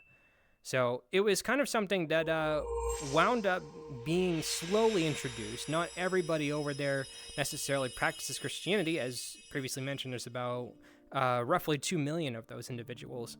But there are people there nonetheless that do believe in it. Let's go over here. So, unlike kami themselves, where you have a kami to explain just about every single thing, you have yourself a single god that actually created everything, right? So you have actually something like around one god, three persons. You have yourself the Father, the Son, and the Holy Ghost. So all those together created creation as a whole. They have a creative signature. In Genesis, they actually talk about how he created man. More specifically, let us create man, which refers to the Trinity. Let's go over here. Yes, so a long time ago, God the Father actually did walk on the earth back in the time of Genesis, but as a result of us falling into sin, we actually had the choice to hit a tree, which is called the knowledge of good and evil. What happened there is that we actually fell into sin because we got tempted to eat that. There was a serpent named Satan, and he wound up taking us into temptation, and we weren't able to walk with God anymore, on earth specifically, for the longest time. Now, eventually we got to walk with God again, back when we had God the Son. God the Son, he actually got born out of the Virgin Mary, and he had an earthly father as well named Joseph. But as a result of trying to go through there, his goal was basically to die on the cross for our sins at the very end of the day, because we acknowledge that as a result of trying to eat the knowledge of good and evil fruit, we wound up sinning at the very end of the day, and we became sinful in nature ever since then. So what happened at the very end is that Jesus was able to walk on the earth all the way up to that point. And then one of the miracles that he had is that he rose again, and he was able to walk on earth for just a little bit longer with his disciples. Later down there, he actually managed to arise into the heavens, and since then, God's word has actually been spread across his disciples, across everywhere else, through the Holy Spirit. So we were able to walk with God one last time, and this is the way that we do it to this day, is Holy Spirit, in other words, God's word. So it's a little bit different, right? So you have more of a system, instead of being decentralized, you have a central God that created everything. And he winds up wanting to walk with us in as many ways as we can in order to get to know him. Let's go over here. Yep, we talked about that. Also, an interesting fact here, Christians don't necessarily define this as a religion either. So, similar to how over on Shinto, they say, oh, I don't practice religion.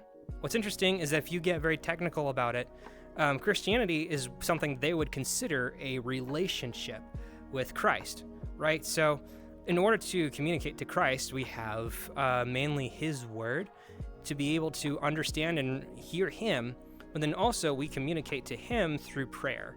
So we have those two different things. The input is prayer, the output is going to be through his word. He also wants us to go through the fruits of the Spirit. Those are love, joy, peace, patience, kindness, goodness, faithfulness, gentleness, and self-control. And we'll get into why those are important a little bit later, because we're going to go into the ultimate comparison and contrast near the very end, where we have a summary.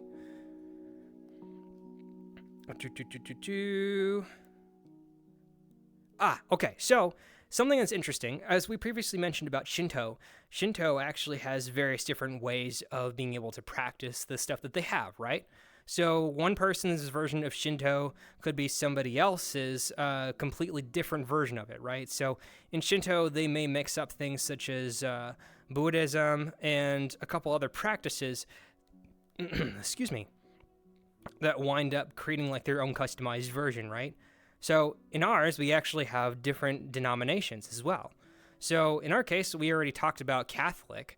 There's also several others. Let me go over here. What in the world? The Honey Bread Nation was here. Ashy with a raid! Hello there! Very good to see you! Hope things are going alright today. Thanks for stopping by, Ashy. Did you wind up doing a VRC event today? Sounds like a lot of fun. My goodness. Ashy's also very fun. She's they've also held like a very big record of actually coming into here almost every single time we've talked about something. So this is a lot of fun. Thank you for stopping by. We also recently have been saying good morning more often, so it's been fun. I've actually sent them a picture of this very place.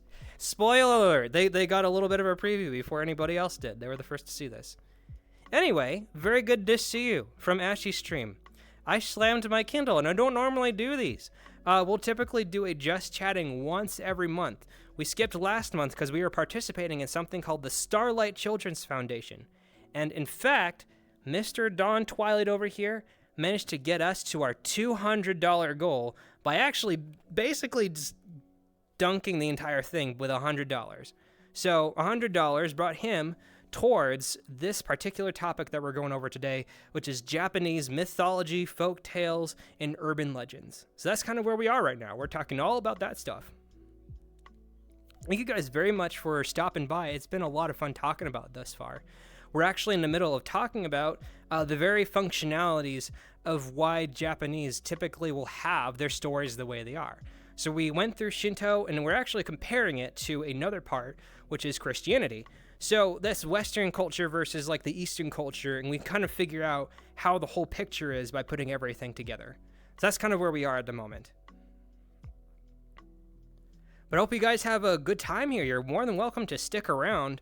We're going to hang out. Don might pull my tail sometimes, and we're going to have a good time. He also has his own tail. Here, you want to see something cool? I'm going to grab his ear. Oh, missed. My camera's in the way. Camera's still in the way. There you go. It can do that. Also his tail. You can grab his tail.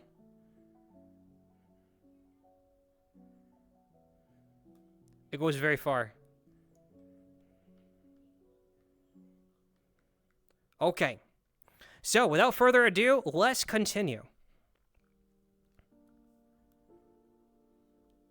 We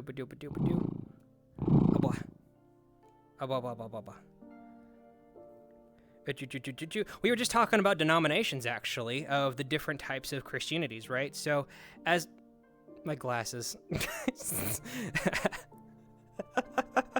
Oh boy.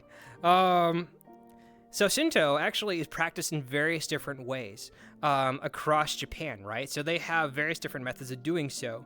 They could practice Buddhism alongside maybe Christianity. Like they combine a lot of different pieces together depending on who does what.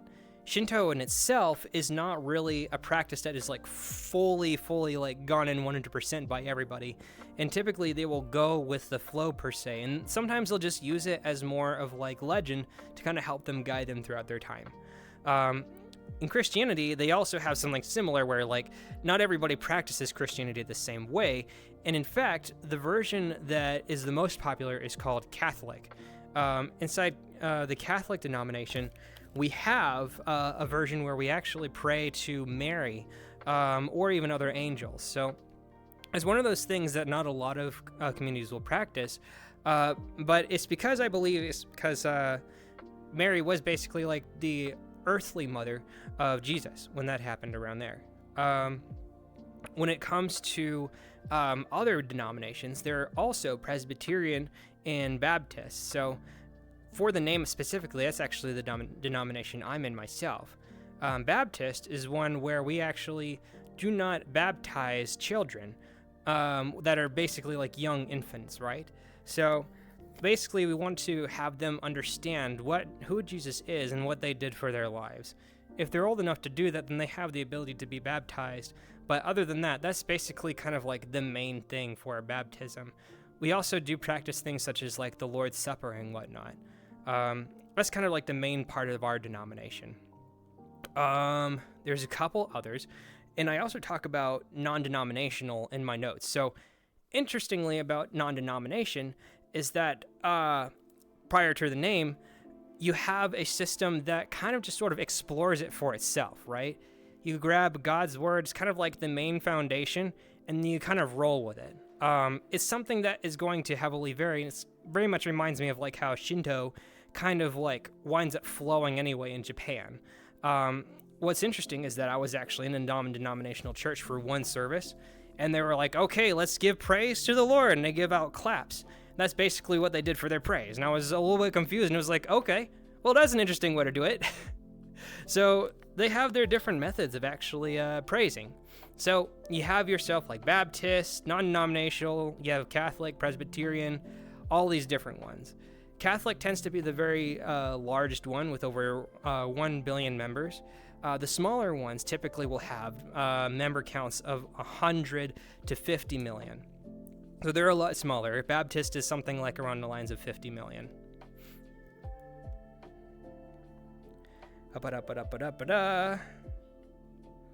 Let's go over here. Oh, and I also talk about Calvinists and Lutheranism. Those are the other two denominations that are available here. Okay, so now we're at the very bottom of the stream here, which talks about kind of like the educated opinion, right? Okay, Don put down an interesting picture. You guys want to see what it is? Here, you can take a good look at that. I don't think it's shown on the camera correctly, but it says Master Sword Kawaii Edition. There it is. It's a little bit weird. You can't quite see it here because I think it's like a deer rendering on Spout 2, but that's what it is. And then, Don, if you could scoot up a little bit over here because you're inside the cross. There you go. Go to Province is Kindle Peak. Oh, go to Providence is Kindle Peak.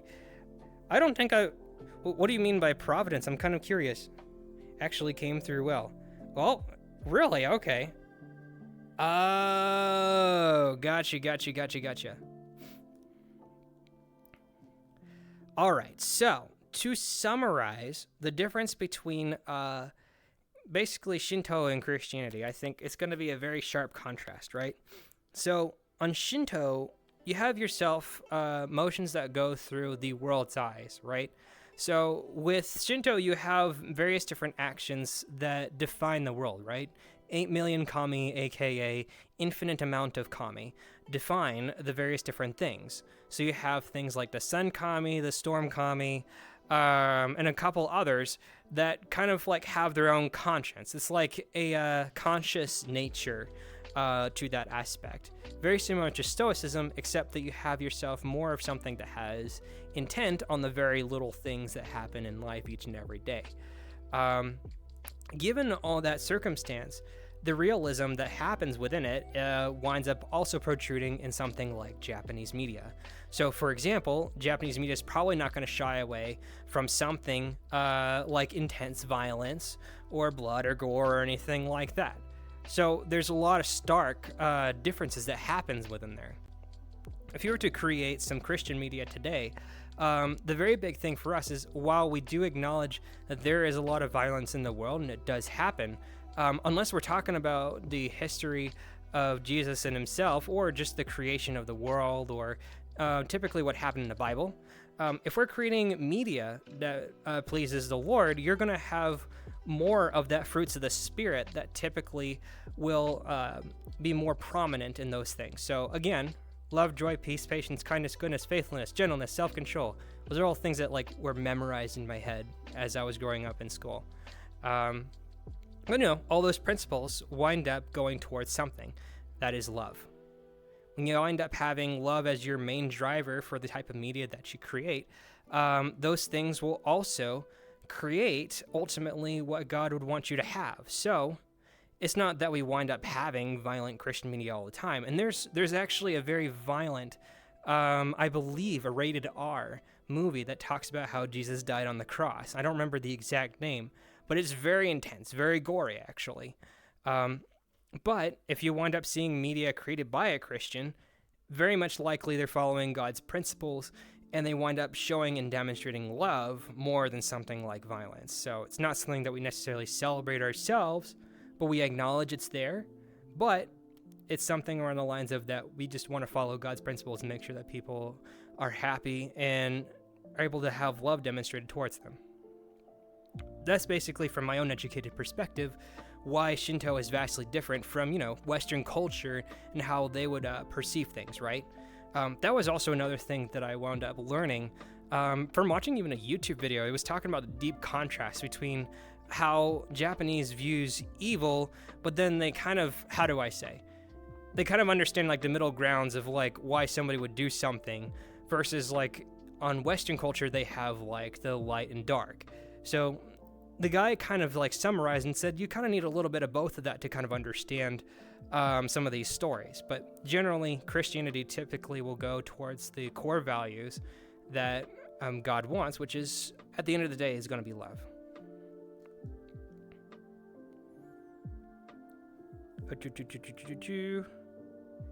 And that essentially covers it. That covers the main part of Shinto versus Christianity.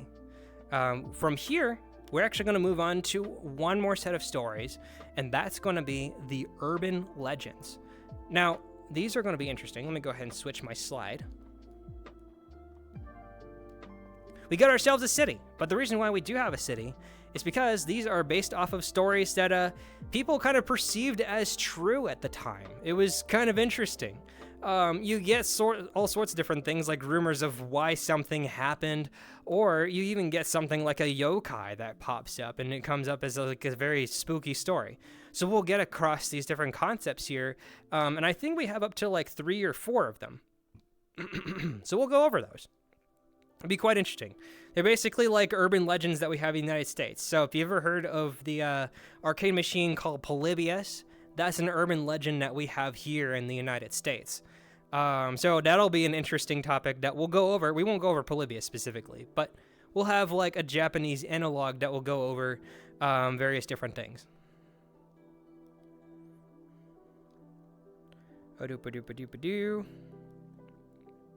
So let's get started. Let's see. Actually, hang on. Oh, okay. So in my notes, I'm glad I took a look. So it talks about how like all these are ridiculously violent too, except for one. There's one that's we're gonna go over, and it's gonna be more of a concept rather than an actual story. But some of these do get pretty violent. So just as a heads up, as previously mentioned, we'll go over some of the violent stuff here. So let us get started over here. We'll start with one that kind of is like an analog for us. This one's about Sony. Sony over here actually had a rumor that went on that was about planned obsolescence. The rumor had it at the time in Japan that Sony tried to insert artificial timers inside their electronics that caused them to eventually die. This is something that actually is very prominent across everything worldwide. Planned obsolescence is something that even like we talk about and complain about with Apple too. So essentially, imagine you have a device and, you know, maybe it's going to last for like a few different years, right? So maybe you have yourself a beautiful Nokia phone or a Nintendo Game Boy. Those things can last for a good 20 years, right? That's pretty impressive. Well, then you have the concept of the modern day iPhones. They have like a battery capacity that will die.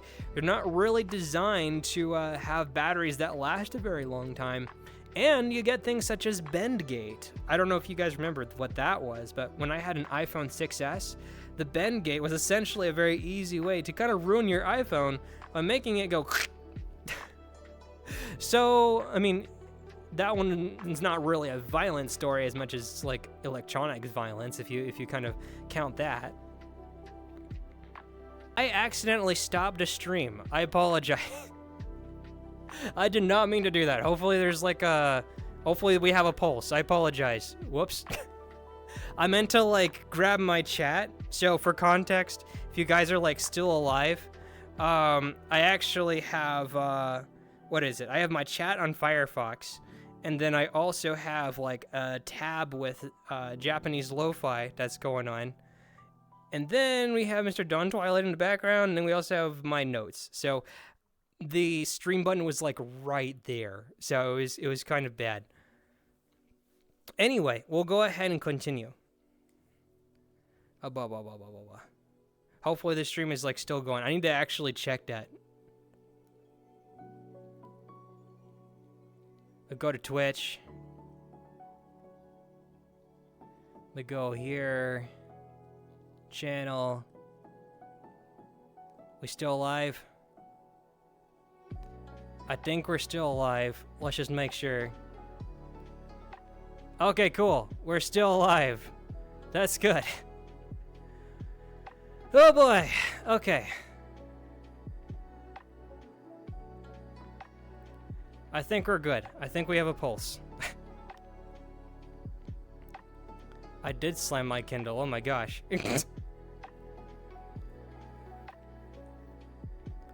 Okay. Yes, and we're still back. Thank goodness. Apologies on that. I like hit the wrong button. So I think we're good to go. I'm actually getting sweaty from that. That was scary. Yeah, like, So I think we're good. I think we're good. Cool. I'm gonna not hit the stop streaming button next time. Let's move on to the next story. I think you kind of get the idea of like planned obsolescence, right? So you have devices that don't necessarily last as long overall. Like if you have a, okay, he like pierced me there. Devices can get more complicated over time, and it can get very frustrating for people who want to create more complex things, but at the same time, you kind of need some kind of longevity. So that's a whole thing that I'm actually very deeply integrated with. Like, I'm fascinated in things like right to repair and whatnot. Like, that's a whole thing that everybody around the world is trying to get their hands on, just to make sure that we have electronics that last a very long time. So that's more of a rant of like stuff that happens there in the electronic space, but let's get on to an actual urban legend. For full context there, the rumor was that Sony had like a timer that would be put into some of their electronics and then eventually cause them to die. So in this case, it's false, but you don't want to necessarily like have like a dying piece of electronics either. Ba-doo. Okay, so this is a more interesting one. It's more of an urban legendy thing because we have ourselves a peculiar Kleenex commercial. This one's a little bit weird. Okay, so basically, here's the premise for this. There was a commercial that was created, and there is a loving mom that actually is trying to make sure that their baby ogre is okay, that their nose isn't running or anything like that. There's some very peaceful music that was created in English that allows you to, you know, just have a peaceful time. It's fine. Until you realize that people thought that the music itself was cursed and it was some kind of German backwards music or something like that. It was very weird stuff. Kind of odd. And then there was also the rumor that oh, I just lost Twitch chat. That's not good. Give me 1 second. Also, another rumor that they had was that everybody in that commercial that was working on it, they died. They confirmed that nobody died there, so basically no actors were harmed in the making of the commercial or after or anything like that. It was kind of a weird thing. And I kind of wanted to bring that up, and I'll go ahead and fix chat real quick. Is because we kind of have some very similar things that happen as well here in the United States. It's kind of a weird thing that happens. We just sort of like misunderstand generally what is going on. Sometimes it is what it is. Very weird thing that goes on. Ba-doo.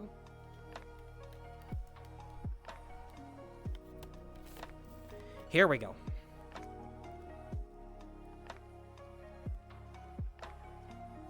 We are good to go. Alright, so we actually have ourselves another urban legend that happened in addition to the Kleenex stuff. So the Kleenex was kind of weird. Here's one that kind of is more of a generalistic one, so we'll hit the next. This one is about cursed dolls. So, as the rumors go, if you have yourself a doll over in Japan, if you give it lots of love and attention and all that stuff, the dolls themselves will gain more of a conscience. And, you know, in other words, kind of seems like a yokai, right? That kind of thing where they have their own independence, they have their own thoughts, processes, and whatnot. The thing is, it's good to take care of your doll, but if you wind up abusing it, like the person that decided to thrust it directly into the toilet, true story, by the way, they can actually go out and seek revenge, and that's not a good thing. I don't know if you ever guys wound up seeing something like the Twilight Zone, right? There was one Twilight Zone that I remember, and it revolved around this doll named Talking Tina. The Talking Tina loved the child that it was basically kind of like owned to. So Talking Tina would go, my name is Talking Tina, and I love you very much, every time you like pulled the string. But, you know what it said to the dad?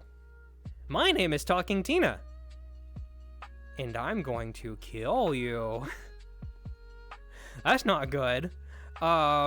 Essentially, you kind of get something like that, where you have a doll that if you abuse it, then it will kill you. It's very much regarding Japanese urban legend. That's fun. With regard to the Twilight Zone version of that, you know, you had this dad that was like really freaking out that this doll did all sorts of different things. A hydrate, thank you. We actually can do the hydrate now. Let me go grab that real quick.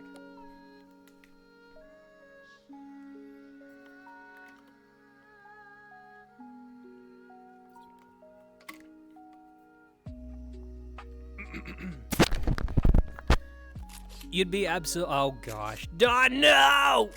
Don! Okay, there you go. We're not picture happy now. Also, let me change the camera a little bit. We can get Mr. Don in there. There we go. You'd be surprised at how useful water is actually if you wind up talking for like hours on end. Oh my gosh. When I accidentally stopped a stream there, I lost the timer, so I'm not sure. Oh, actually, wait a minute. I lied. We have been going on for 2 hours and 12 minutes. Not bad. Not bad. Okay. But yeah, basically what happened in the Twilight Zone was, basically, I don't know if you guys know about, like, this tool in, like, my dad has, like, a tool in the garage that, like, you can kind of, like, how do I say, put something in place, right? You can grab this little crank and you can slowly, like, hydraulic press this thing until it's nice and sturdy. The dad with the doll wound up actually doing just that, except that he went further down and he tried to basically squeeze down the head to the point where it was like, and the doll was giggling. It was going, it was very freaky. The doll itself survived. Like, it was kind of like an indestructible doll. It was crazy. So as much as the dad tried to do something with it, the doll would survive. One day, the dad was going down the stairway, and the doll actually managed to kill the dad. And that dad died from tripping over the doll itself. And then, the doll had one more message. The doll responded back after pulling a string. My name is Talking Tina, and you better be nice to me. That was basically that doll. The main difference between that doll and the ones in Japanese, urban legends? The main difference between those two are that if you try to abuse a doll there, you could actually become mentally insane. So, generally, you could have a doll, if you thrust it down the toilet like the other person did, you could potentially just go absolutely bonkers. You could fall into insanity and just go crazy and die. So respect your dolls. That's kind of important, okay?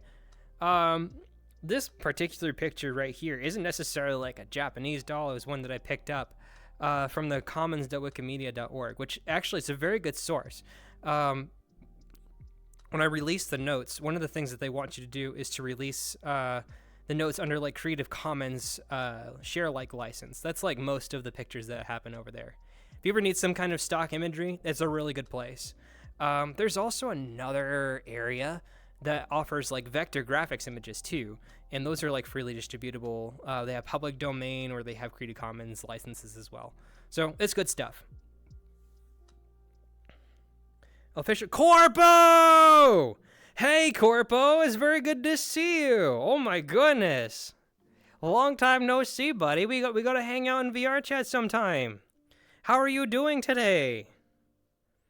It says here that it's your first time, but I know for sure it's not your first time. It's a good time seeing you. Is this a new account of yours? I missed you, buddy. Oh my goodness.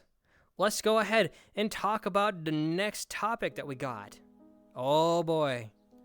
Oh boy. Okay, so this is our last Japanese urban legend. This will be an interesting one. Yes, okay, sounds good. I know that you had a previous one, so I'm glad you at least have the ability to talk again. We should hang out in VR chat, buddy. Let's go do some stuff. I did my first TikTok live stream. Let's go! That's awesome, buddy. How did that wind up going? That's awesome.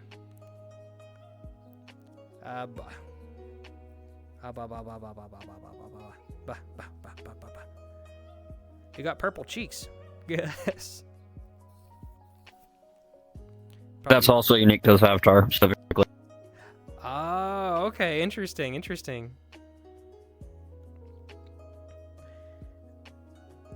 Let's see. So I made my own Twitch account. I did good. I played Fortnite. Nice. That's cool. I know that like TikTok has like its own streaming app. I remember that.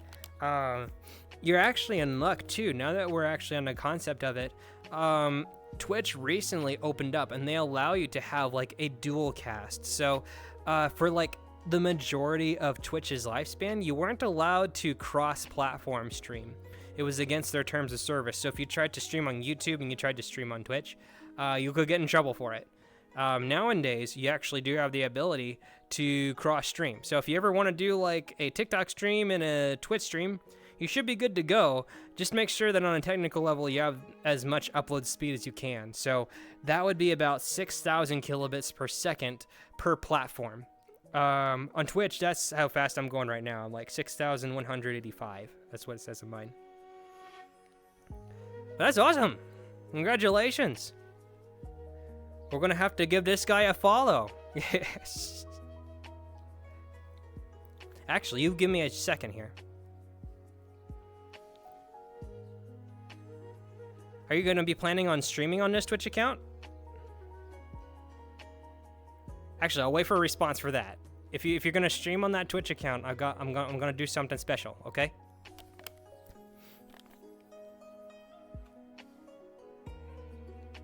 Let's go back to the notes for now. So, as you see, this right here is a very special individual. Their name is Teke Teke.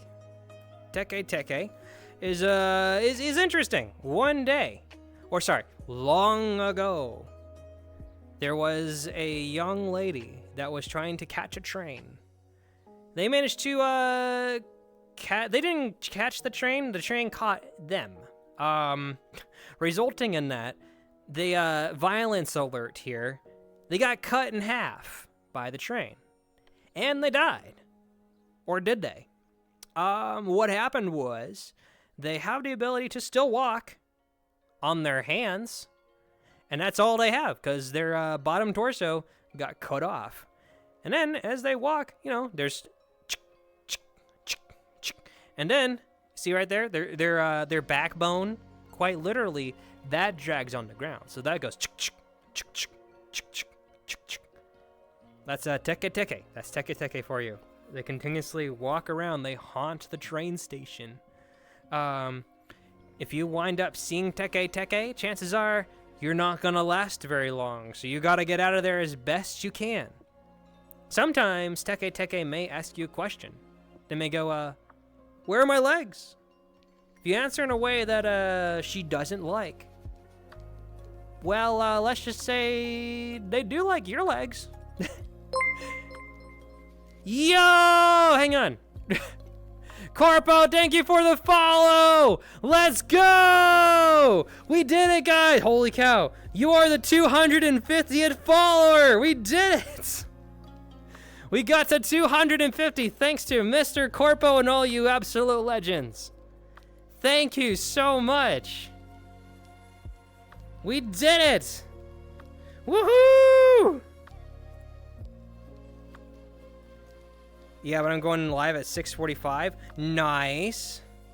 Hi, Kindle. I'm back now. Driveway's good, etc., etc. What did I miss? Oh, I missed you saying that. My bad.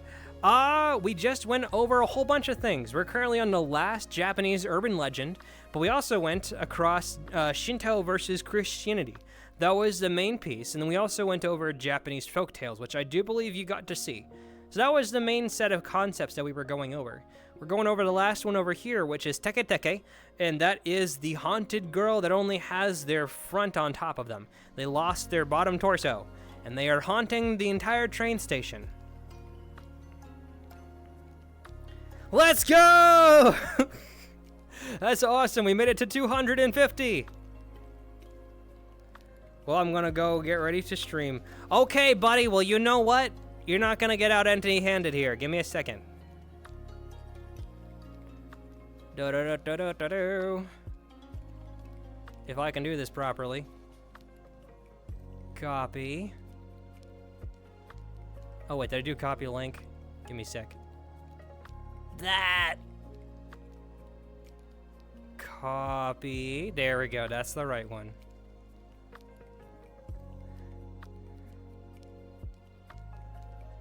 Nerd, no. Oh my gosh. Shout out. Give me a second. This is slow in VR. We can do it. We can do it. Come on.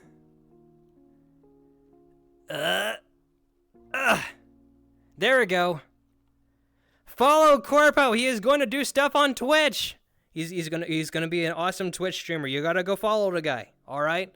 He's gonna go get started. He's gonna do his thing. You gotta go check him out. He's gonna do all sorts of stuff. He also has a TikTok, as he previously mentioned. I don't know if it's linked on his Twitch, but you probably should, buddy. You should probably get your TikTok linked over there. Go follow Mr. Corpo. He's gonna go do thing. It's right here if you're looking for it. Handle's right there. Almost. He's getting there. Did he get it? I think he got. I don't think he got it. Did he? I think he got. I'm confused. I don't know. Anyway. It's Selkie. Hello there. Very good to see you, Selkie. We were just going over all sorts of different things regarding Japanese culture. We're going on right here talking about Miss Teke Teke, the evil lady that wound up partaking inside the train station. They got cut in half. And they make the Teke Teke sound by walking on their hands alongside having their backbone trailing behind them. And they go chick chick chick chick chick chick chick chick. That's kind of what's going on right now. It's very good to have you. How are things going for you, Selkie? You loved that legend? Oh, it was some good stuff. Yeah, in general, that's kind of the urban legends that we have at the moment. We managed to go through quite a bit of them, but you can see they're all quite violent. It's quite interesting. Previously, too, I guess to summarize since Selkie got here, we managed to go over Teke Teke. We have ourselves cursed dolls. We also had a Kleenex commercial that was also cursed. It's basically a lady taking care of their baby ogre, except that apparently everybody in Japan thought it was a cursed thing. For whatever reason, they thought everybody died in that commercial. And the English text based music was actually German for whatever reason. So weird stuff. And then there was also the Sony timer, which essentially is what we would call planned obsolescence. It's Jimmy, by the way, not some random screaming sucker. Yeah. I'm doing pretty good. I actually woke up this morning drinking a Monster Energy. So it's kind of a controversial opinion. I think a lot of people do like Monster Energy, but some people just really don't like the taste for whatever reason. I know some people who would prefer something like Red Bull or just, your coffee, or even like matcha tea, for example. Those are also pretty good options. I've had matcha tea once. It's actually pretty good. Kindle, when you make the sound, I think a handgun being... Oh my gosh. There's a whole video online where a cat just goes... It's like a gun. Jimmy is dead. This is what we said.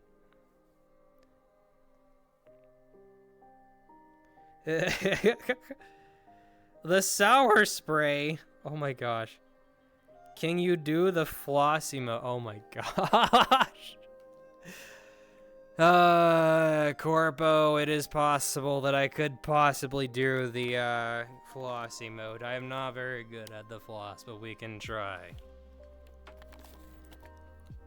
while we try to grab the sour spray of disappointment, and Don winds up getting closer to trying to set up his camera to take another picture. Wow, exciting, intriguing. Here is a very half-baked attempt at the floss. I don't know how to do the floss. Is what the cool kids call cringe.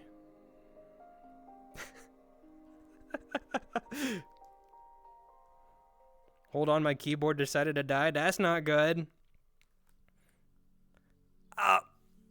Also, I probably shouldn't be putting the sour spray disappointment like right in my left or right pocket, because my controller actually catches onto it. Like there's a little bit of a string right here.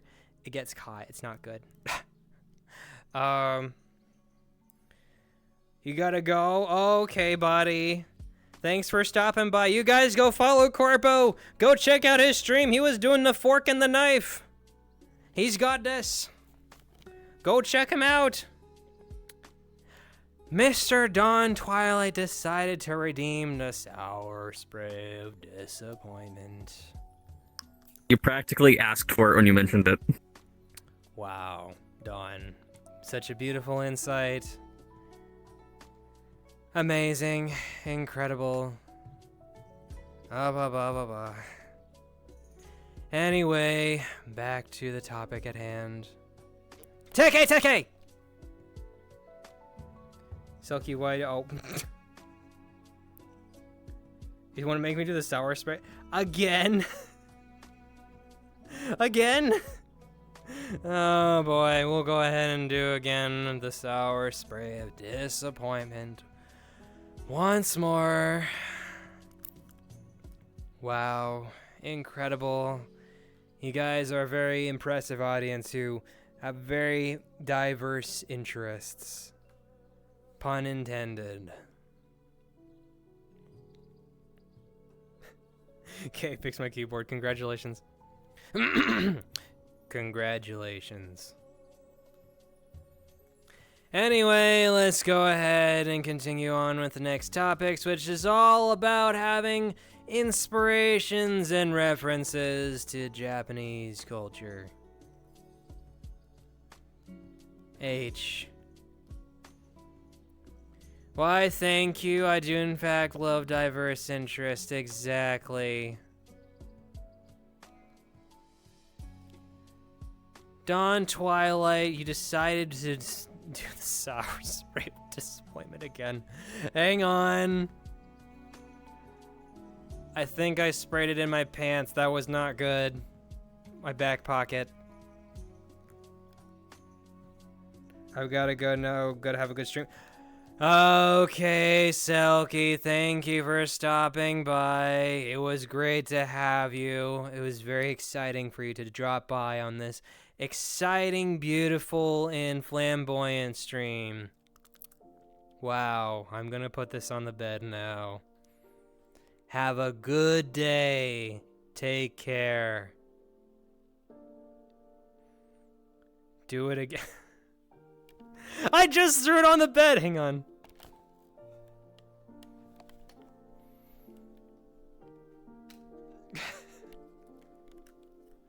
We're not gonna be able to get to the other topics by doing this.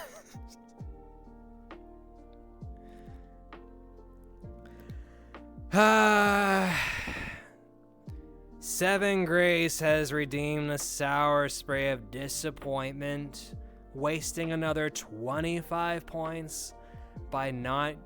Wait a minute. That doesn't have a cooldown, does it? I made a big mistake. Wow, exciting. Absolutely regretful on my side that I did not add a buffer, and I will probably be having a lot of sour spray in the coming minutes. Now that I've heard out that you purr when rubbed, I'm going to obsessively do that to you in VR chat next time we meet, because I am a cat person. Literally, and cat purrs are very feel-good sound. I believe that fully. I believe that fully. It's actually very therapeutic. I don't know where I heard this. There was some kind of website that I saw that kind of just talked about how like cat purrs can be like healing, like quite literally healing as well. So it's interesting. It's interesting. Probably just the vibrations of something. I don't know what that was. It didn't seem like it was necessarily a, how do I say, factual? I don't know. There needs to be some kind of scientific paper that proves that, but purring's very nice. Sometimes I put on purring whenever I go to sleep as like part of like white noises that I have on my app. It's pretty nice. You have 5,200 candles. No, bad.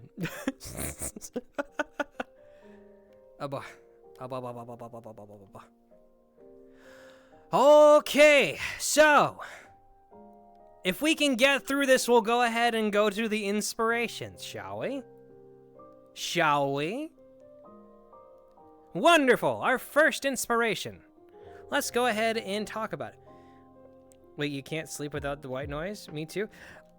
Honestly, like, okay, transparency, like, it's hard for me to go to sleep without noise. It's kind of difficult. I can do it, and I actually can fall asleep, but it actually is more effective for me if I actually put something on. Some of my favorite sounds include something like the babbling brook, or even like somebody just walking in the snow. Like this, it's very nice. I have something called the Noise app, so Noice. It used to be an offline only application, but for whatever reason they decided to make it a for-profit application, and they put all their sounds like in the cloud per se to try to have some more diverse versions of their sounds. So I don't buy it, but like it is what it is. I've still been using that app. I still sleep with freaking stuffed animals. Here, we're gonna be open, okay? You're in a safe space. I'm a furry, and this shouldn't surprise you, but I like sleeping with stuffed animals too, okay? I like stuffed animals. They're very nice. Actually, I have a very big one, okay? So, I have a beautiful guy. He's a gigantic 4-foot snow leopard. He's very, very big. I get to hang out with him as I go to sleep. He's very nice. He's a big fella. Yes.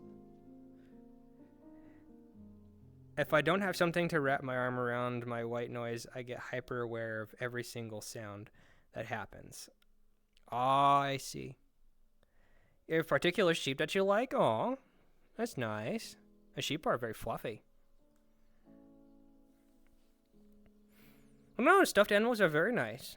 I know that like a lot of people might feel like it's more of a childish thing, but like there's actually a lot of benefits to doing that sort of thing. So it's fine. It's fine. Sleeping with stuff like that is totally fine, in my opinion.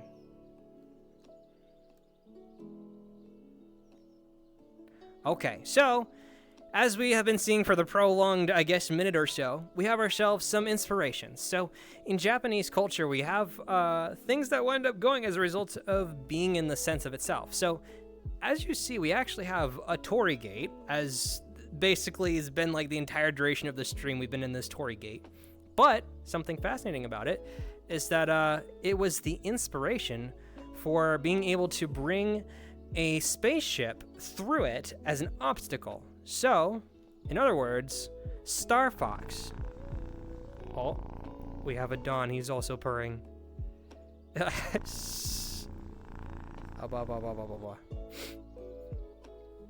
sound effect keeps turning off because I don't have my hair clip on by default, and for some reason the clip attached to the hair clip. Oh, I see. Interesting. Hey, Avatar Design, I need to fix that. So, in addition to something like the torii gates itself, we also had several statues that appeared over in the places that people would wind up worshiping. So, in that case, you have like Falco and Peppy Hare. Those were the bird and bunny, respectively. Those wind up being statues that people could see inside the specifically, what is it called? Oh, and there's also a kitsune statue, by the way.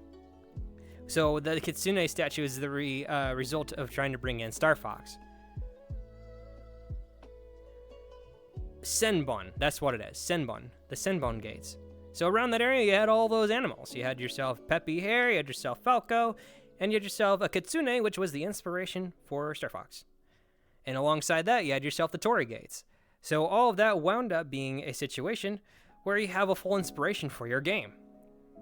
And keep in mind, this is something that was very difficult to achieve back in the day because for the Super Nintendo, you do not have 3D graphics out of the box. You had something called the Super FX chip. So essentially, they're covering brand new ground for their own console. So to be able to have like this concept as a whole, it was very interesting, very primitive, but also very state of the art for its time. So interesting that it wound up taking that path as inspiration.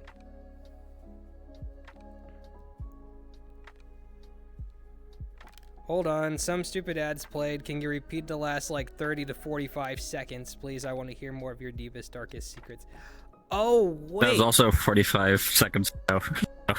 Whoops. Did I miss a thing?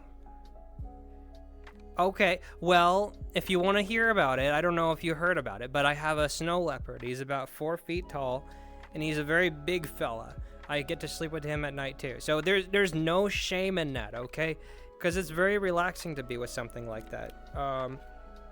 There's actually like actual psychology that goes into why people would do something like that, even at a later age. But you know, if you have like sensitivities to things like touch and whatnot, I feel like that's a very important thing to be able to help yourself out with. It's a very important thing, and it's totally okay. And there are situations, excuse me.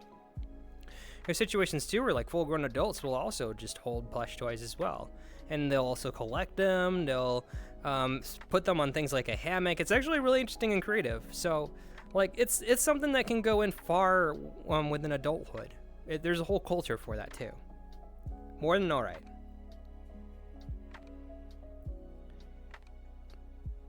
Next talking stream ideas. Oh my gosh. That might be a spicy topic. So, for context here, I didn't have all this put together yet, but in the future, I had plans to be able to have a special gauge. Recently, I wanted to, like, throughout this entire Just Chatting series, have a way to kind of have an outlet to talk about things that may be more mission critical, right? So, a mild topic, I would have, like, basically kind of like a speedometer, right? You have a green section, a yellow section, and a red section. You have mild, medium, or spicy. A mild topic, for example, would be something like pizza. Spicy topic, well, congratulations, we actually went through a spicy topic, which was also about Shinto and Christianity. So in those cases, we would have the ability to kind of gauge what kind of topics we'd be going into, how intense they're going to be, and that way people would be fully prepared to engage in those type of streams should they choose to do so. So if we were to actually bring in that gauge, like from the future, because I will build it, this would be considered a spicy topic. And we managed to actually get through it. This actually thanks to indirectly Don Twilight. He didn't realize it was going to be spicy, but it was. We managed to get through it, and it was good.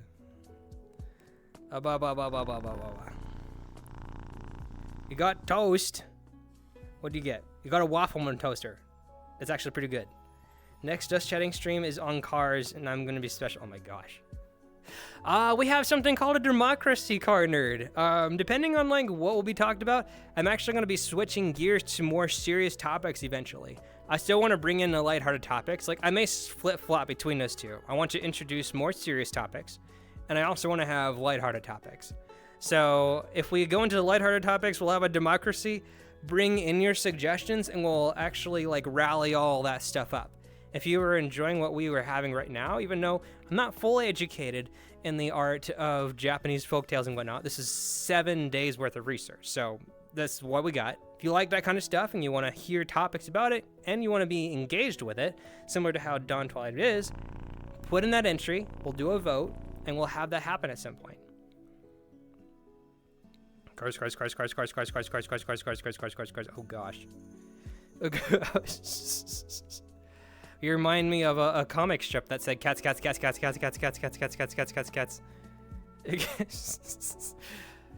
Good gravy. Let's continue.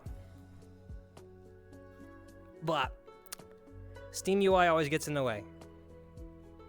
Yokai Watch. So, this is an interesting game. This came out in about 2013 or so. I got to play a little bit of a demo over on the Nintendo 3DS. It was mainly a Nintendo 3DS series that got to hang out all the way up to like 2020 or so, or 2019. I think something like that. But Yokai Watch has deep inspiration from both folk tales and mythology, essentially combining those two areas. And it got the introduction for a lot of people to understand what the heck a yokai was. One of the interesting things that I remember on the Nintendo 3DS is that they would usually send you like Spot Pass notifications. One of them was talking all about yokai, and they're like, "Oh, yokai, we're yokai," and they were like, "Well, it's not quite like a ghost." They didn't say the word ghost at all. You know, the theming definitely feels like you have like ghost nuances right there. Like for example, I think. Correct me if I'm wrong. I haven't seen the TV series in a while. I got to watch the first season. There was a main ghost, or sorry, yokai, that was following the main character. His name was Whisper, something like that. So I would believe that like the little swirl down there was kind of related to Whisper. I need my Discord markdown so I can make cars bold and italic. Oh gosh. Well, you could technically do that through our gadget called Twitch to Discord, although it probably won't show here on Twitch. It would just show on Discord itself. It would be pretty cool if Twitch did do that, though. Twitch is a really old platform. In fact, what you're using right now is actually called the IRC, Internet Relay Chat for short. It's kind of like IRC, but it's also been kind of like heavily enhanced. So I believe there is a API that's called PubSub, which is what we're using right now to detect if we have a subscription that pops up. And that will show up on Twitch Discord and it gets delivered over. That's kind of how that system works. But there is also a separate chat API. Is this bold and italic? Unfortunately not here, but on Twitch and Discord it will show us something like that.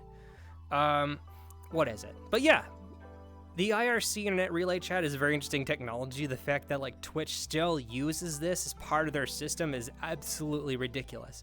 But I'd say one of the arguments for that sort of thing is mainly because it's very quick. The protocol does not need to send a lot.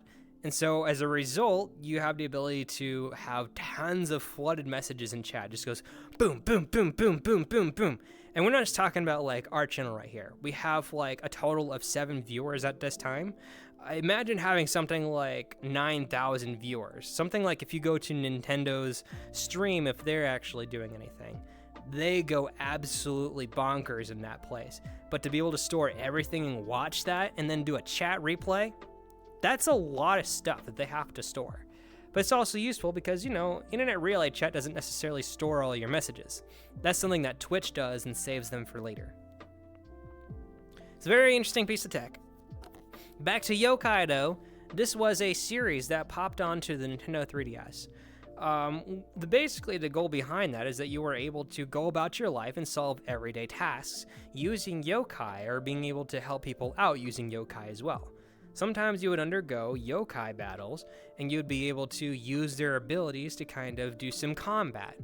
It was very much, I would almost think about Pokemon, except it wasn't quite. It was like a real-time RPG similar to how Final Fantasy II worked. And by Final Fantasy II, I mean something, I think it was like Japanese Final Fantasy II, or US, I forget. It was on the Super Nintendo, because I had a version of that. But that would work asynchronous. So you would have asynchronous battles. Yokai Watch works exactly like that. You have asynchronous battles. So it was interesting. On the TV series, you would always have somebody that would have a core issue. You would have a yokai that would pop up that you've either already befriended or you start to befriend. They would also have like miniature series depending on which yokai that you're going over. So it was very interesting, very big cultural references that went into that. I only saw like the first season of it because they showed it on their yokai channel. I bet though, they probably still dish out the other seasons on something like YouTube TV, so it might be worth checking out. Next stop, let's go over here. Oh, Kami. This is something that Viola's on Fire recently played on their own stream. It's a very beautiful game. I got to see a little bit of it, but it stars a very interesting twist. You have actually a variety of different kami that go into play here. So if you remember the Sun Kami, in other words, Amaterasu, that is actually the character that you're playing right here. So that wolf there is a she. Let me see if I can get the actual lore to it too. Let's go over here. Long ago, there you go again. Amaterasu died. So what happened was there was a there is some kind of bad guy. Let me take a look at what it was.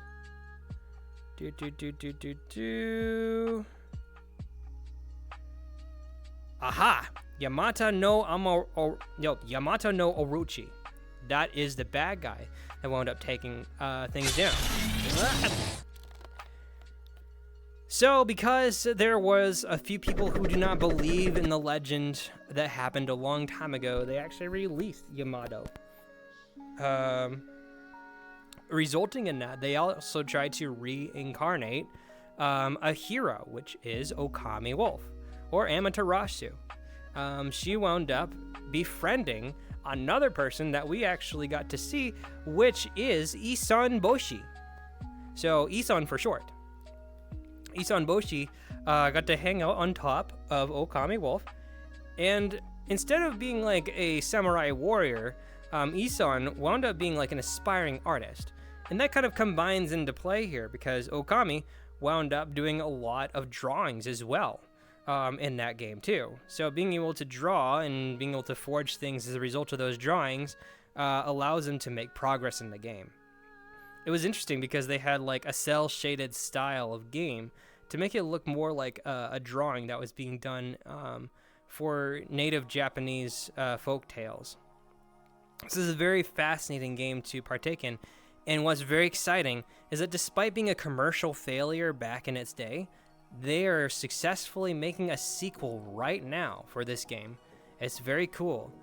They also did a re-release for the Nintendo Switch, and that's exactly what Violas on Fire recently got to play. I think it's on the Switch, is what he did. So if you ever guys want to check out Okami, it's a very interesting play. I've yet to play it myself, but Violas has played a good chunk of it, and it's very interesting. We got a couple more references here, more specifically around the lines of Nintendo games and Namco games. Here's one. This one is Super Mario Brothers. More specifically, Mario Brothers 3, 3D Land, 3D World, and New Super Mario Brothers 2. This here is Tanuki Mario. You remember how Tanukis were very prominent inside Japanese folklore? Well, there you go. You essentially have yourself some more folklore.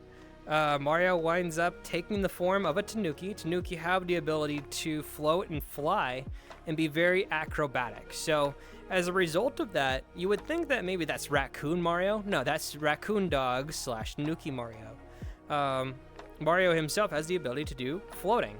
And in some circumstances, he turns into a mysterious statue that you can actually kind of see in Japan to this day. So he's got a lot of interesting pieces to him. In other games such as 3D World, he actually can turn into a cat. And if he winds up turning into a statue there is a special type of statue that he turns into called a Maneki Neko, I believe. Something like that. It's like a good fortune cat that basically has its claw out like this. And so, you know, it's this thing, right, that does this. It's basically like a good fortune kind of thing. So you get a lot of symbolism in things like Nintendo and Super Mario Brothers 3. It's a very interesting set of combinations that this sort of part of their whole heritage as part of being in Japan.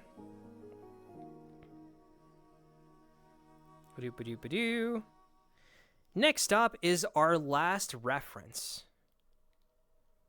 This right here is a game that's dear to my heart, and I almost freaking forgot to do it because my brain just works weird. This is a game called Taiko no Tatsujin, Something that Daisuke was like, wait until how much content he put in there. I was like, daggone it, I didn't put in any content in there. Taiko no Tatsujin is all about the different types of ceremonies that happen in Japan. It's very interesting. They have all sorts of different things that happen in celebration culture. In the stages themselves, you have yourselves various different foods, different atmospheres that get partaken in, various different things in the festival that you get to listen to in various different music. Donchan over here is a representation of a anthropomorphic taiko drum. It's very interesting in the sense that this is more of a folk tale. You could potentially be a yokai, and we'll get to more specifically about his birth here in a minute.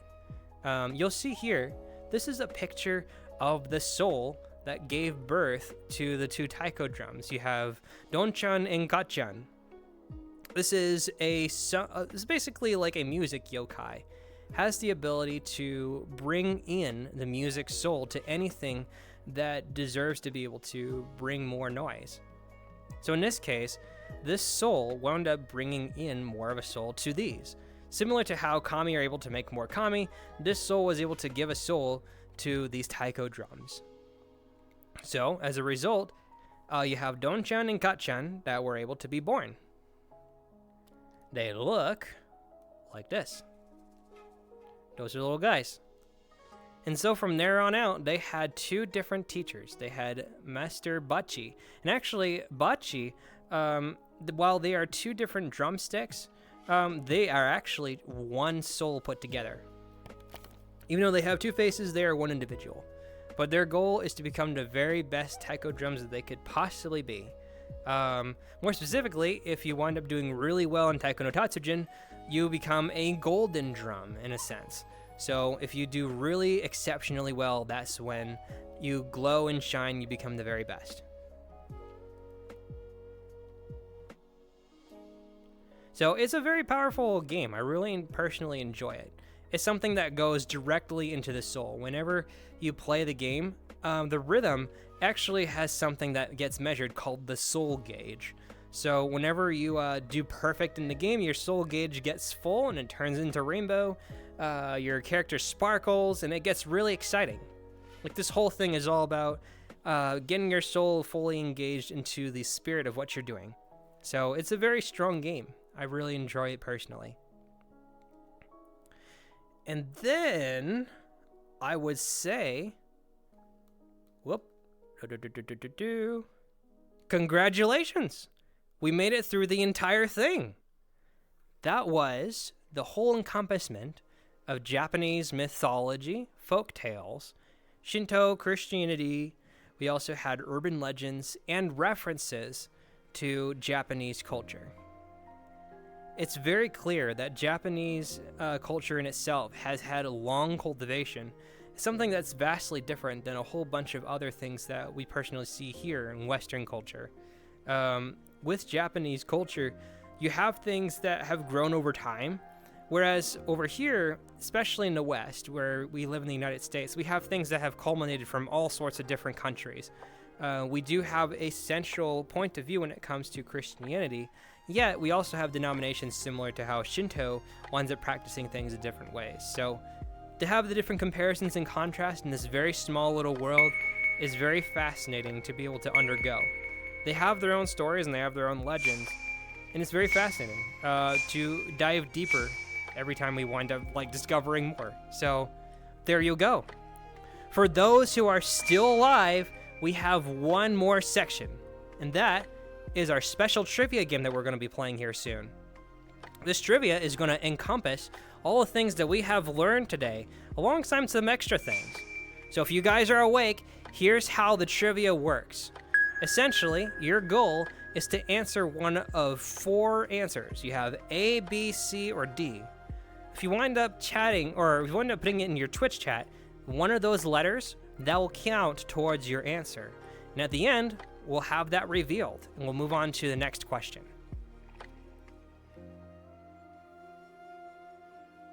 What? Please help, I misheard that, and now I can't stop laughing. Murica. Kindle there fish. Oh, they're gone now. Yes. There was fish. So if you guys are still alive, we are going to turn on triviaengine.exe. So give me 1 second. I had it turned off this whole time because it causes severe lag on my computer. But we're going to get through this. Oh, I already had a save point. Give me a second. Okay. Let's go here.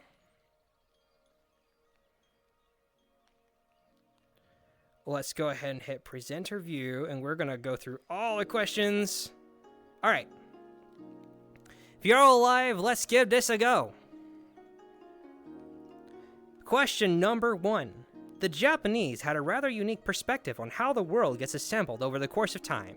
Kami tends to be their foundation, an infinite amount, although it's not really said as infinity.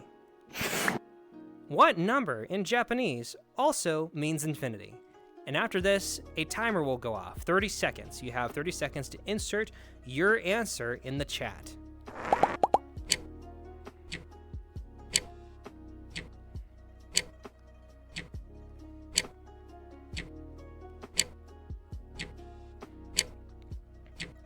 If no answers are provided to, we'll just go over the answer to. Blah, blah, blah, blah. Because these are more like interesting factoids. But you got A, B, C, or D in the chat.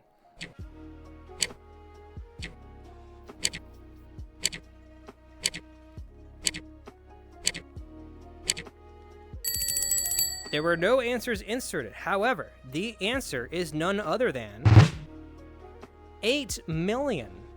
It sure sounds like a lot. While it's limited, Christianity does something similar. 70 times 7. We have ourselves a second question. There are a lot of animals that are seen in Japanese folktales, yet there happens to be a very specific one that dominates more than the rest. What is the very common animal that is seen in Japanese folktales? Oh gosh. Okay, so you guys were answering. I don't know what's going on, and there must be some kind of bug. I swear, I keep looking at this bug and it doesn't get fixed, so something must have happened. I apologize. Let's go ahead and skip right over. You got A is the answer, and then A is another answer. Let's see what you got. The Tanuki. They're seen everywhere, especially in the Super Mario Bros. Series. All right, 3 of 5. Near the very beginning of mythology lore, the Sun Kami requested the world be saved. We then discovered the 3 sacred treasures. Which one of these is not one of the sacred treasures?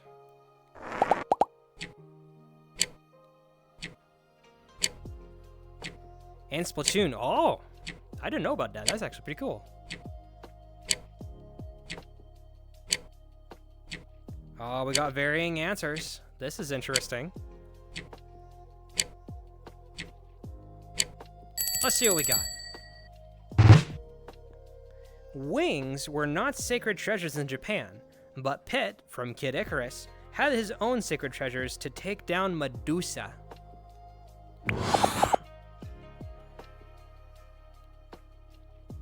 All right, we got 2 more, I believe. Teke. She comes for you despite being split in half. And she comes armed, figuratively and literally. What does Teke come armed with?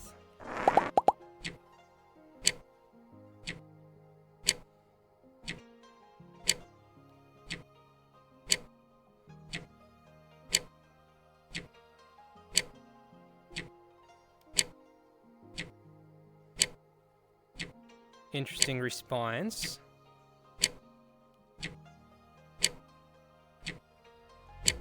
See if you're correct, car nerd. The scythe is used to chop off the bottom half of her victims. I don't know about you, but dragging my lower backbone on the ground for the rest of my life does not sound pleasant. And for the final question for today, we have ourselves this one.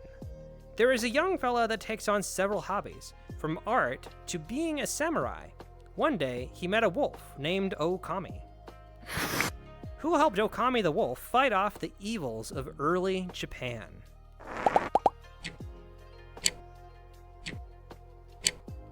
This one might be a tricky one.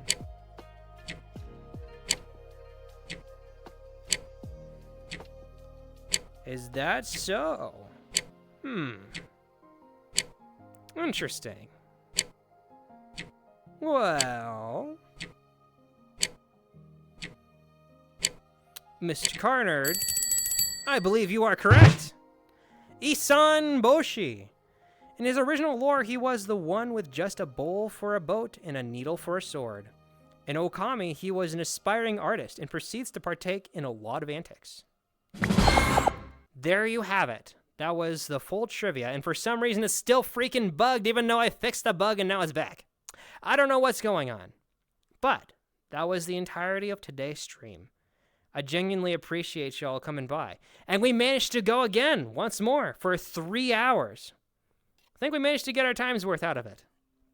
Enjoyed hanging out with y'all, especially hanging out here with Mr. Dawn Twilight. We'll say once again, thank you. Thank you very much, Dawn, for being able to donate $100 to Starlight. Like, that's actually very important, so can't say thank you enough. Genuinely appreciate it. This was because of you, so appreciate it so much. We'll go ahead and continue on to the end of our stream here.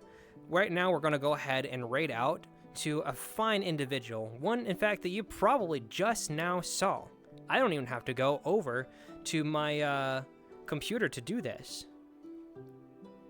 If we can actually go over to where Twitch chat is in the first place. Let's do this. Oh, thank you for the hydrate. We'll do that once we actually get here at the end. Raid. And then paste. I still have it. Here we go. We're gonna go raid none other than Corpo. Corpo right now is most likely streaming Fortnite.